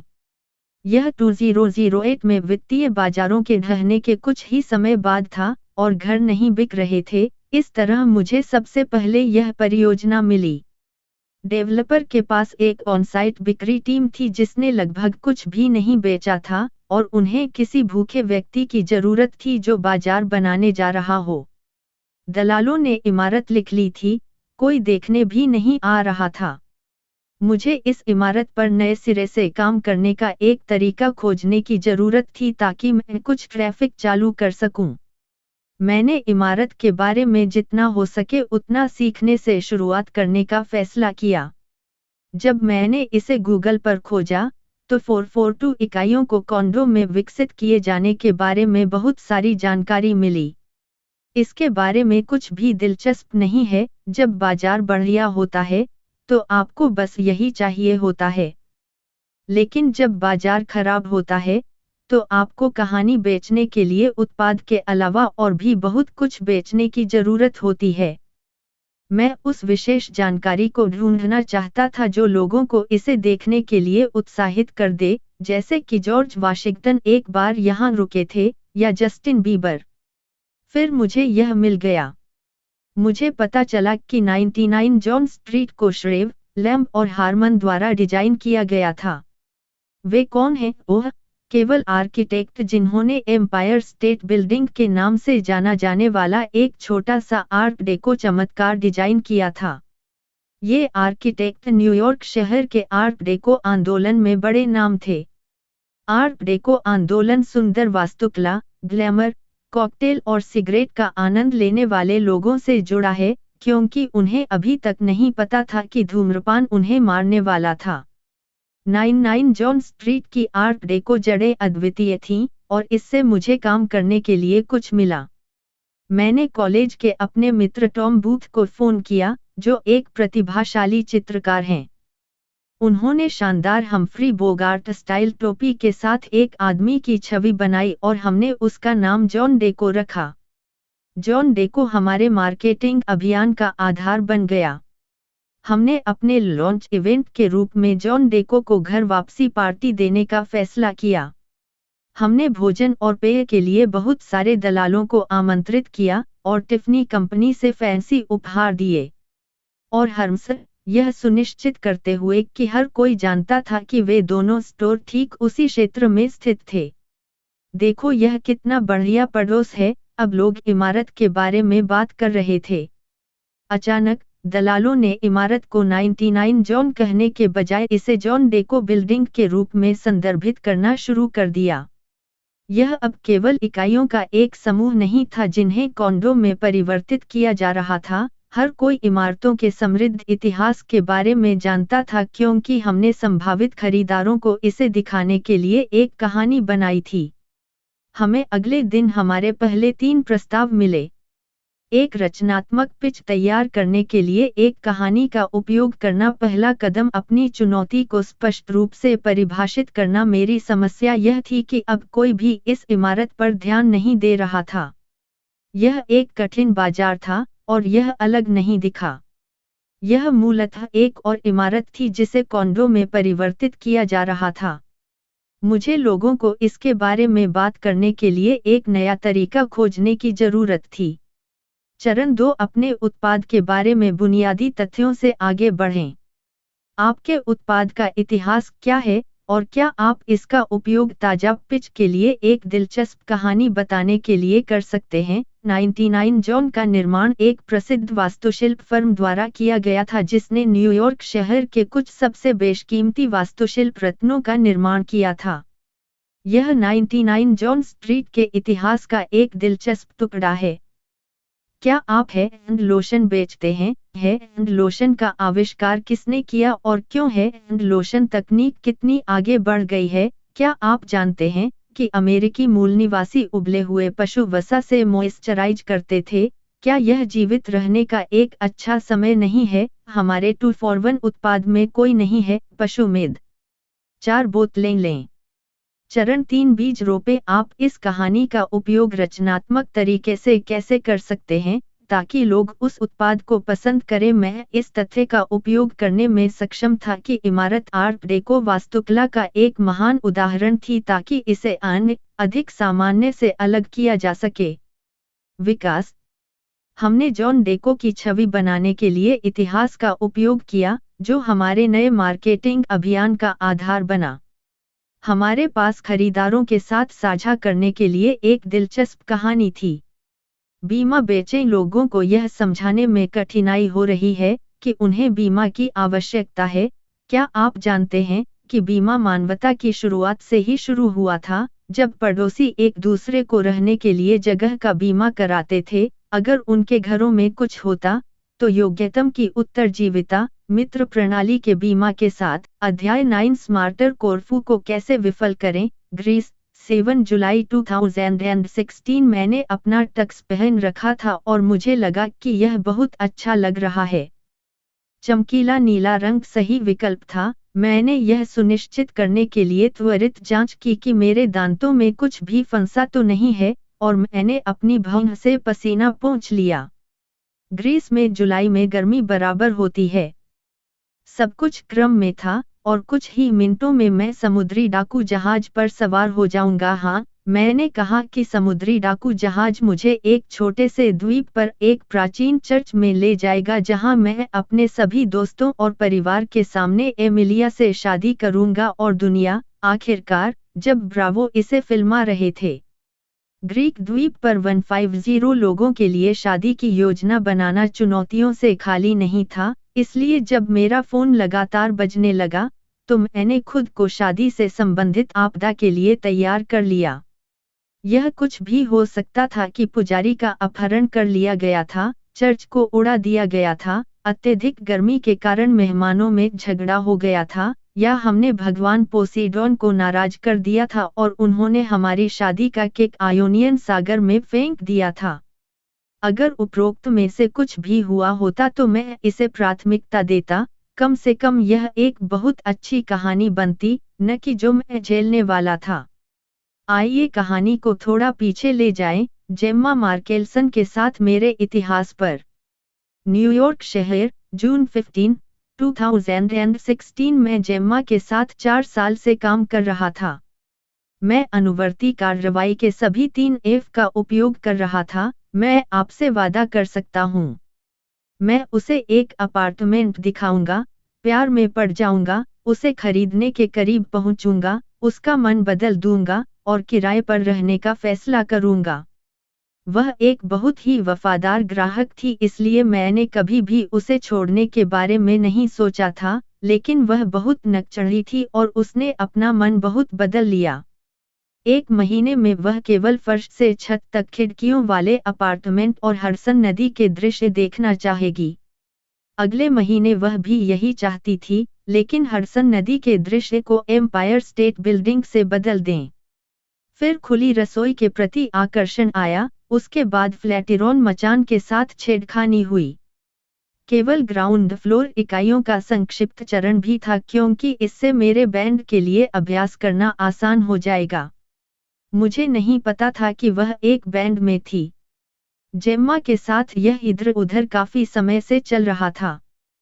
फिर 2016 में अपने जीवन के प्यार से शादी करने के लिए ग्रीस जाने से लगभग 1 महीने पहले मुझे वी स्ट्रीट पर एक शानदार सूची मिली।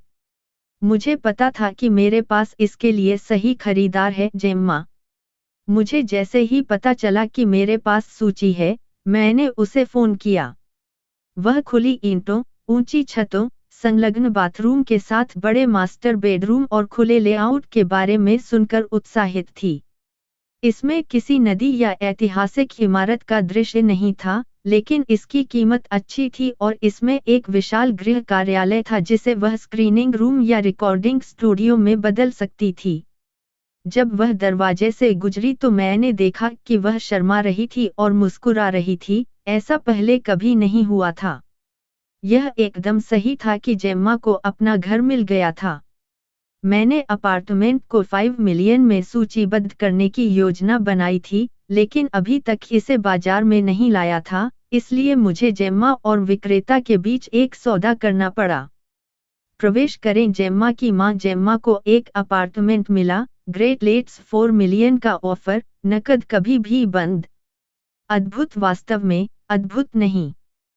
सौदे के इस बिंदु पर वह भाग जहां अपार्टमेंट अभी तक बाजार में नहीं है, प्रत्येक विक्रेता कहता है। सटीक वही। वे जो पेशकश करना चाहते हैं, वह अपार्टमेंट अभी तक बाजार में भी नहीं है और वास्तव में वह पेशकश इतनी कम है, यह अपमानजनक है। आपने तो कोई काम भी नहीं किया है। आइए इसे बाजार में उतारें और आराम से बैठें, जबकि ऊपर मांगे जाने वाले अनगिनत ऑफर आ रहे हैं। मेरे लिए एक रूसी अरबपति खोजें, जिस पर खरीदार हमेशा जवाब देता है कि मैं अपना ऑफर क्यों बढ़ाऊंगा, यह अभी तक बाजार में भी नहीं आया है। मैं अपने खिलाफ बातचीत क्यों करूंगा। उस आदमी पर शिकंजा कसो। उसे कहें कि इसे ले ले या छोड़ दे। अधिक भुगतान करने वाले एक रूसी अरबपति को ढूंढने के लिए शुभकामनाएं। और मैं बीच में हूँ, एक छोटे बच्चे की तरह जो माँ और पिताजी के बीच फंस गया है और उन्हें एक दूसरे से आंख मिलाने का सबसे अच्छा तरीका तय करने की कोशिश कर रहा हूँ। सेरहंट सीक्रेट 19 सेल्सपर्सन अक्सर खुद को ऐसी स्थितियों के बीच में पाते हैं जो असंभव लगती हैं, लेकिन हमेशा एक समाधान होता है। प्रत्येक सौदा एक सौदा है, यदि आप यह पता लगा सकते हैं कि अंतर को कैसे पाटना है। मेरे विक्रेता और खरीदार के बीच $1 मिलियन का। सच्चाई यह थी कि अपार्टमेंट की स्थिति और सबसे हालिया तुलनीय बिक्री के आधार पर 5 मिलियन बहुत अधिक था और 4 मिलियन बहुत कम था, लेकिन तथ्यों की परवाह कौन करता है जब आप एक अति संवेदनशील खरीदार या विक्रेता होते हैं। ठीक है, इसका मतलब यह था कि मैं दोनों ग्राहकों के लिए एक पारस्परिक रूप से सहमत संख्या ढूंढनी थी। मुझे अंतर को पाटना था, या हम सभी को मृत सौदों के गड्ढे में गिरने का जोखिम उठाना था।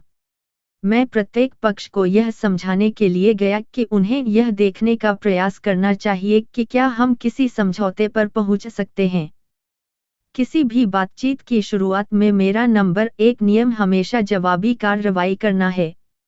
ग्राहकों को अक्सर लगता है कि ऐसा करने का कोई मतलब नहीं है, वे कहेंगे, बहुत दूर थे, कोई मतलब नहीं है, लेकिन मैंने बार बार देखा है कि कैसे दो पक्षों को काउंटर बनाने के लिए राजी करने से पारस्परिक रूप से लाभप्रद लेनदेन हो सकता है, जहां दोनों पक्षों को लगता है कि उन्हें एक मिल गया है, अच्छा सौदा है, और ब्रोकर खुश है क्योंकि उसने बिक्री करवा ली है। लेकिन अंतर को पाटना कीमत में कमी या बढ़ोतरी जितना आसान नहीं है। आपको डर से खेलना होगा। याद करें कि कैसे हमने चर्चा की थी कि दीवारें और दीवार हमारी सफलता के लिए प्रेरणा हैं। खरीदारों और विक्रेताओं में एक ही बात है। विक्रेताओं की सबसे बड़ी दीवार भविष्य है, जिसमें उन्होंने बेचा नहीं है। खरीदारों की सबसे बड़ी दीवार भविष्य है, जिसमें उन्होंने कुछ नहीं खरीदा है। सरल लगता है, ठीक है, मैं हर बातचीत में उन डर से खेलता हूँ। वी स्ट्रीट पर अपने विक्रेता के साथ, मैंने उसे याद दिलाया कि बाजार में प्रतिकार न करने और बिल्कुल भी न बेचने का जोखिम था। बेचना बिल्कुल भी उचित नहीं था, इस उत्साहित, शुरुआती खरीदार से उलझना भी उचित नहीं था। विक्रेता ने मेरा तर्क सुना और त्वरित बिक्री के लिए कीमत 250000 तक कम करने पर सहमति व्यक्त की। हाँ, मैंने अपने खरीदार को याद दिलाया कि यह एक ऑफ मार्केट सौदा था। वह जल्दी आ रही थी, और पी.एस. उसकी बेटी 4 साल से एक अपार्टमेंट की तलाश कर रही थी। क्या वह उसे खुशी से बसे हुए नहीं देखना चाहती थी? वह त्वरित बिक्री के लिए 250000 में आने के लिए तैयार हो गई। ठीक उसी तरह लाखों मील की दूरी आधी हो गई। मुझे पता है कि मैं यहाँ बड़ी संख्याओं के बारे में बात कर रहा हूँ, लेकिन आपको यह समझना चाहिए कि मैं अंतर को सापेक्ष बना रहा हूँ। चाहे आप $1 मिलियन का अंतर पाटने का प्रयास कर रहे हों या 10 का, इसे तोड़ें। मैंने मूलतः प्रत्येक पक्ष को सामने आने के लिए कहा, तुलनात्मक रूप से कहें तो 250। यह $1 मिलियन के अंतर को पाटने जितना बुरा नहीं लगता है। अब यह लगता है, हम कहीं पहुंच रहे थे सिवाय इसके कि हम वहां नहीं थे। कोई भी 1 इंच भी आगे नहीं बढ़ना चाहता था, और कोई भी सौदे के लिए सहमत होने के लिए तैयार नहीं था। विक्रेता सोच रहा था, मैं अभी ऐसी जगह पर $1.25 मिलियन लेकर आया हूं जो अभी बाजार में भी नहीं है। जब खरीदार यह सोच रहा था कि आपने इसका अनुमान लगाया है, मैं एक ऐसी जगह पर $1.25 मिलियन तक चढ़ गया जो अभी तक बाजार में भी नहीं है। मुझे पता है कि यह बहुत बड़ी रकम लगती है, लेकिन जब कीमत इतनी अधिक हो, तो 100,000 या इसके आसपास की रकम टपकते टब में ढक्कन लगाने के समान है। यह चीजों को एक साथ जोड़ने के लिए है। हम इतनी दूर आ गए थे, और मुझे पता था कि हम फिनिश लाइन तक पहुंच सकते हैं। तभी मैंने खरीदार और विक्रेता से अंतर को विभाजित करने के लिए कहा। बातचीत की दुनिया के इतिहास में किसी सौदे को पूरा करने के लिए आधे रास्ते में मिलना शायद सबसे अच्छा लगने वाला तरीका है।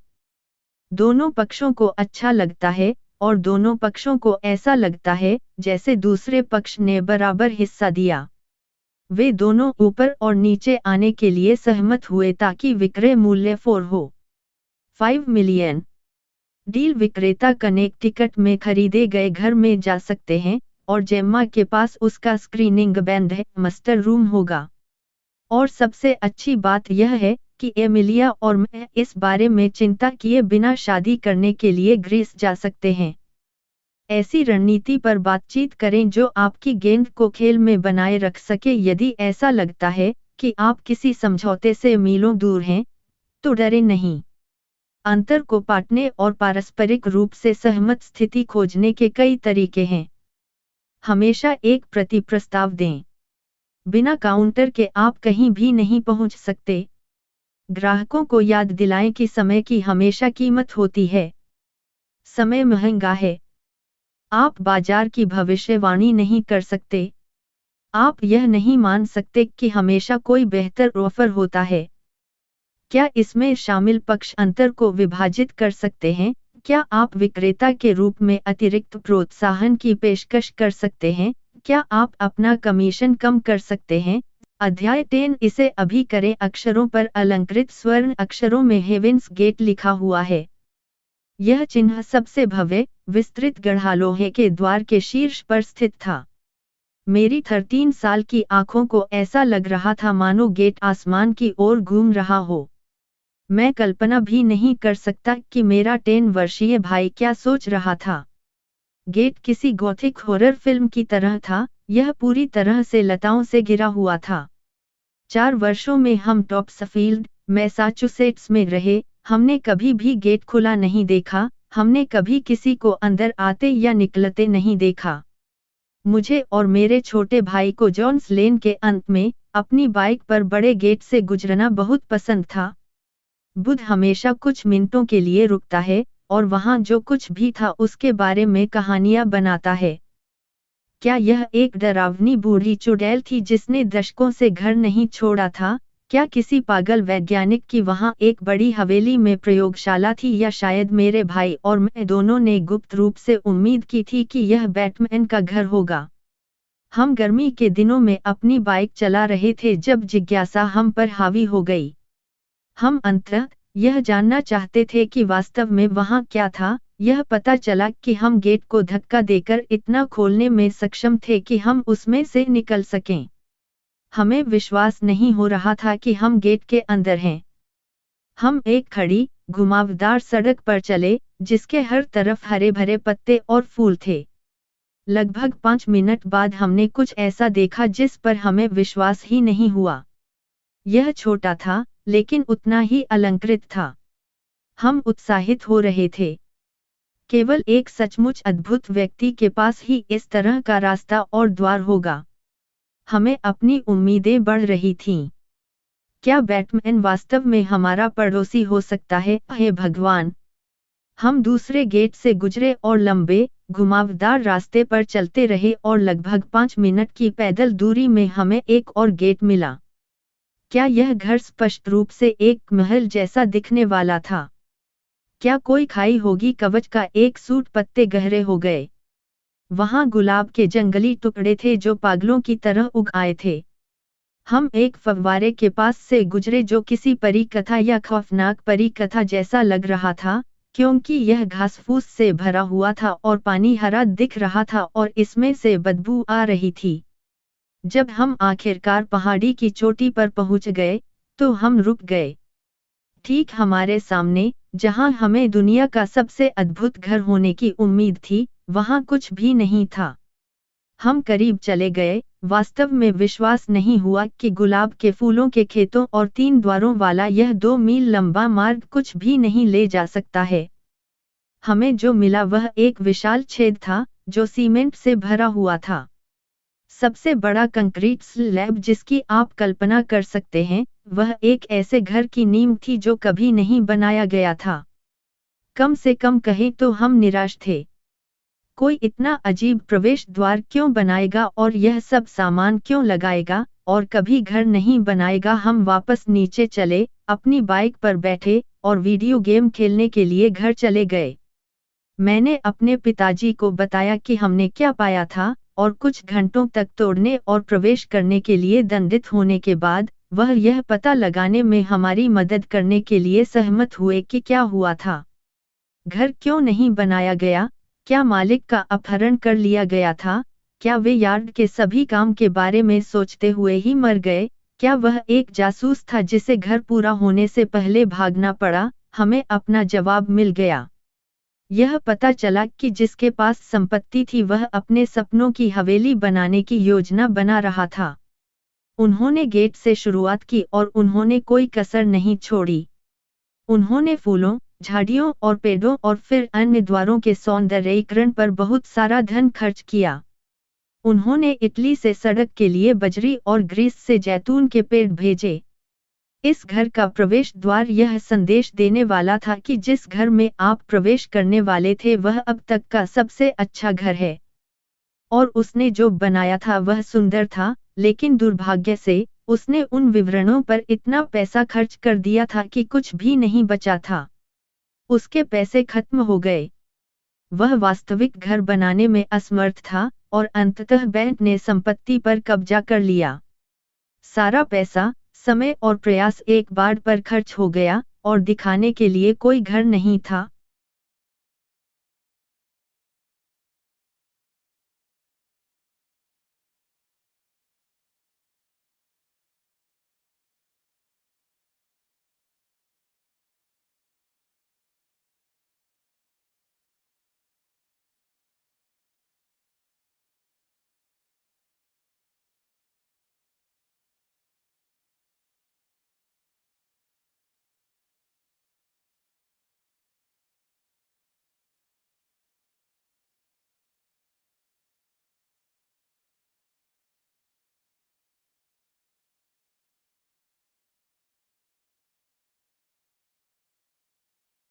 मैं मदद नहीं कर सका, लेकिन आश्चर्य हुआ कि अगर उसने पहले घर बनाया होता तो क्या होता। चोट पर नमक छिड़कते हुए, मेरे पिताजी ने मुझे बताया कि हेवंस गेट 1980 के दशक की एक फिल्म का नाम भी था जो अब तक के सबसे बड़े बॉक्स ऑफिस बम के रूप में कुख्यात थी। मुझे याद है कि 13 वर्षीय रेयान कंक्रीट के उस बड़े स्लैब से कितना निराश था। मैं उम्मीद कर रहा था कि मैं स्कूल में उन कहानियों के साथ वापस जाऊंगा कि कैसे मैंने अपनी गर्मी अपने सबसे अच्छे दोस्त बैटमैन के साथ नींबू पानी पीते हुए और उसके पूल में घूमते हुए बिताई।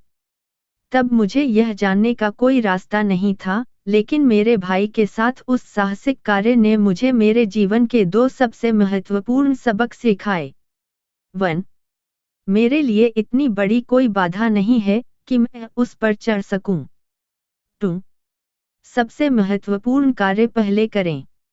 उन सरल पाठों ने प्रभावित किया है कि कैसे मैंने अपनी कार्यनीति को आकार दिया और अपने व्यवसाय को बढ़ाया। मैंने सावधानीपूर्वक प्राथमिकता दी है कि मेरे व्यवसाय को फलने फूलने के लिए क्या करना होगा। कहीं भी जाने का रास्ता सिर्फ एक बंद सड़क है, लेकिन बिना रास्ते के एक सुंदर घर अभी भी एक सुंदर घर है। और सेल्स पर्सन के रूप में हमें लगातार बाधाओं का सामना करना पड़ता है। ऐसी बाधाएं होती हैं जिन्हें हमें लगभग हर दिन छलांग लगाना, उछलना, चढ़ना और अपने रास्ते पर संघर्ष करना पड़ता है। अंतिम संदेश जो मैं आपको छोड़ना चाहता हूं वह यह है कि इस बारे में विचार विमर्श करें कि आप खुद को एक ब्रांड के रूप में और एक व्यवसायी के रूप में कैसे विकसित करते हैं। विश्लेषणात्मक पक्षाघात न करें और हर चीज के बारे में ज्यादा न सोचें। जो वास्तव में मायने रखता है उस पर ध्यान केंद्रित करें और फिर कार्रवाई करें। और साथ ही कोई इतनी बड़ी बाढ़ नहीं है जो आपको अपने लक्ष्यों तक पहुंचने से रोक सके। बाधाएं सिर्फ बाढ़ हैं और उन पर चढ़ने के लाखों तरीके हैं। वे दीवारें नहीं हैं, दीवारें अभेद्य हैं। तुम दीवारों से दूर भागते हो। टूट जाओ और डर जाओ, यह एक दीवार है, जहां तक हो सके उससे दूर रहो। बस कुछ ऐसा खरीदा जिसे आप खरीद नहीं सकते, बकवास। वह एक दीवार है। इसे वहन करने के लिए अधिक मेहनत करके और अधिक पैसा कमाकर जितना संभव हो सके उससे दूर जाएं। मुझे पता है कि यह सोचकर कैसा महसूस होता है कि आप इसे बाढ़ के पार नहीं ले जाएंगे। कभी कभी दूसरी तरफ जाना लगभग असंभव लगता है और मुझे नहीं लगता कि यह मुझ में है। लेकिन आखिरकार मुझे एक नया रास्ता मिल गया और मुझे एहसास हुआ कि मैंने अब तक का सबसे अद्भुत बिक्री सप्ताह बिताया है। मुझे बहुत खुशी है कि मैंने खुद को चलते रहने के लिए मजबूर किया और मुझे दूसरी तरफ जाने का रास्ता मिल गया। सेल की तरह सेल इट लाइक की शूटिंग और विभिन्न प्रकार के उत्पाद बेचने वाले सेल्स पर्सन के साथ काम करने से मुझे पता चला कि हम सभी को अपनी अपनी अनूठी बाधाओं का सामना करना पड़ता है।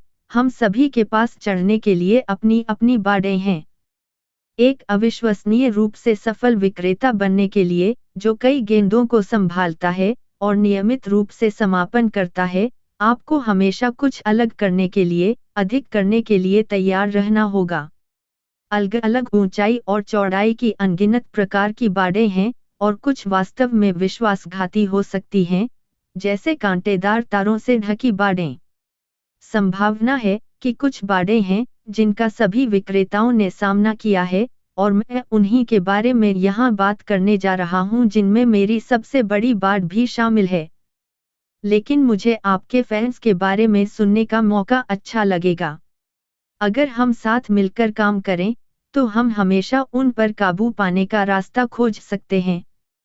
सोशल मीडिया ने हम सभी के लिए इस ट्वीट पर चर्चा करना या फेसबुक या इंस्टाग्राम पर मेरे साथ जुड़ना और मुझे अपने बाढ़ के बारे में बताना आसान बना दिया है। आपके लिए कोई भी बाधा इतनी बड़ी नहीं है कि मैं उससे कैसे पार पा सकूं, मैं खुद को सबसे अलग कैसे बना सकता हूं। रविवार की सुबह की कसरत के बाद मैं आमतौर पर सोहो में अपने कार्यालय जाता हूं। यह मेरा खुशी का समय है। यह शांत और शांतिपूर्ण है और मैं आने वाले सप्ताह के लिए व्यवस्थित और तैयार होने में 1 या 2 घंटे बिताता हूं। मैं अपना कैलेंडर देखता हूं और अपना इनबॉक्स साफ करता हूं। यदि आपने मेरे द्वारा भेजे गए ईमेल का जवाब नहीं दिया है, तो आपको रविवार को मुझसे एक ईमेल प्राप्त होगा जिसमें कहा जाएगा, अरे, आपने मेरे ईमेल का जवाब क्यों नहीं दिया, मुझे कुछ भी समझ में नहीं आता। रविवार मेरा धोखा दिवस भी है, इसलिए मुझे काम के दौरान डोरिटोस खाने को मिलता है। लेकिन आज का दिन थोड़ा अलग है। मैं एक नए उद्यम पर चर्चा करने के लिए अपनी सोशल मीडिया टीम से मिल रहा हूँ। कुछ महीने पहले, हमने तय किया कि मुझे एक वीडियो ब्लॉग शुरू करना चाहिए। मुझे एहसास है कि जब वीडियो पोस्ट करने की बात आती है, तो मैं खेल में तो इसी तरह यह सारांश यहाँ समाप्त होता है। आशा करता हूँ इस तरह आपको जरूर कुछ न कुछ नया सिखाया होगा और आपको एक नया मोटिवेशन मिला होगा। अगर आप कोई और किताब का सारांश सुनना चाहते हैं, तो जरूर कमेंट में हमें लिखें। हम उसका सारांश जल्दी से जल्द आपके लिए लाने की कोशिश करेंगे और सब्सक्राइब करना ना भूलें और इस पुस्तक का सारांश उसके साथ जरूर शेयर करें जिनको आप कुछ सिखाना चाहते हैं या आपको लगता है इसमें उनकी मदद होगी। धन्यवाद। You take care. फिर मिलेंगे।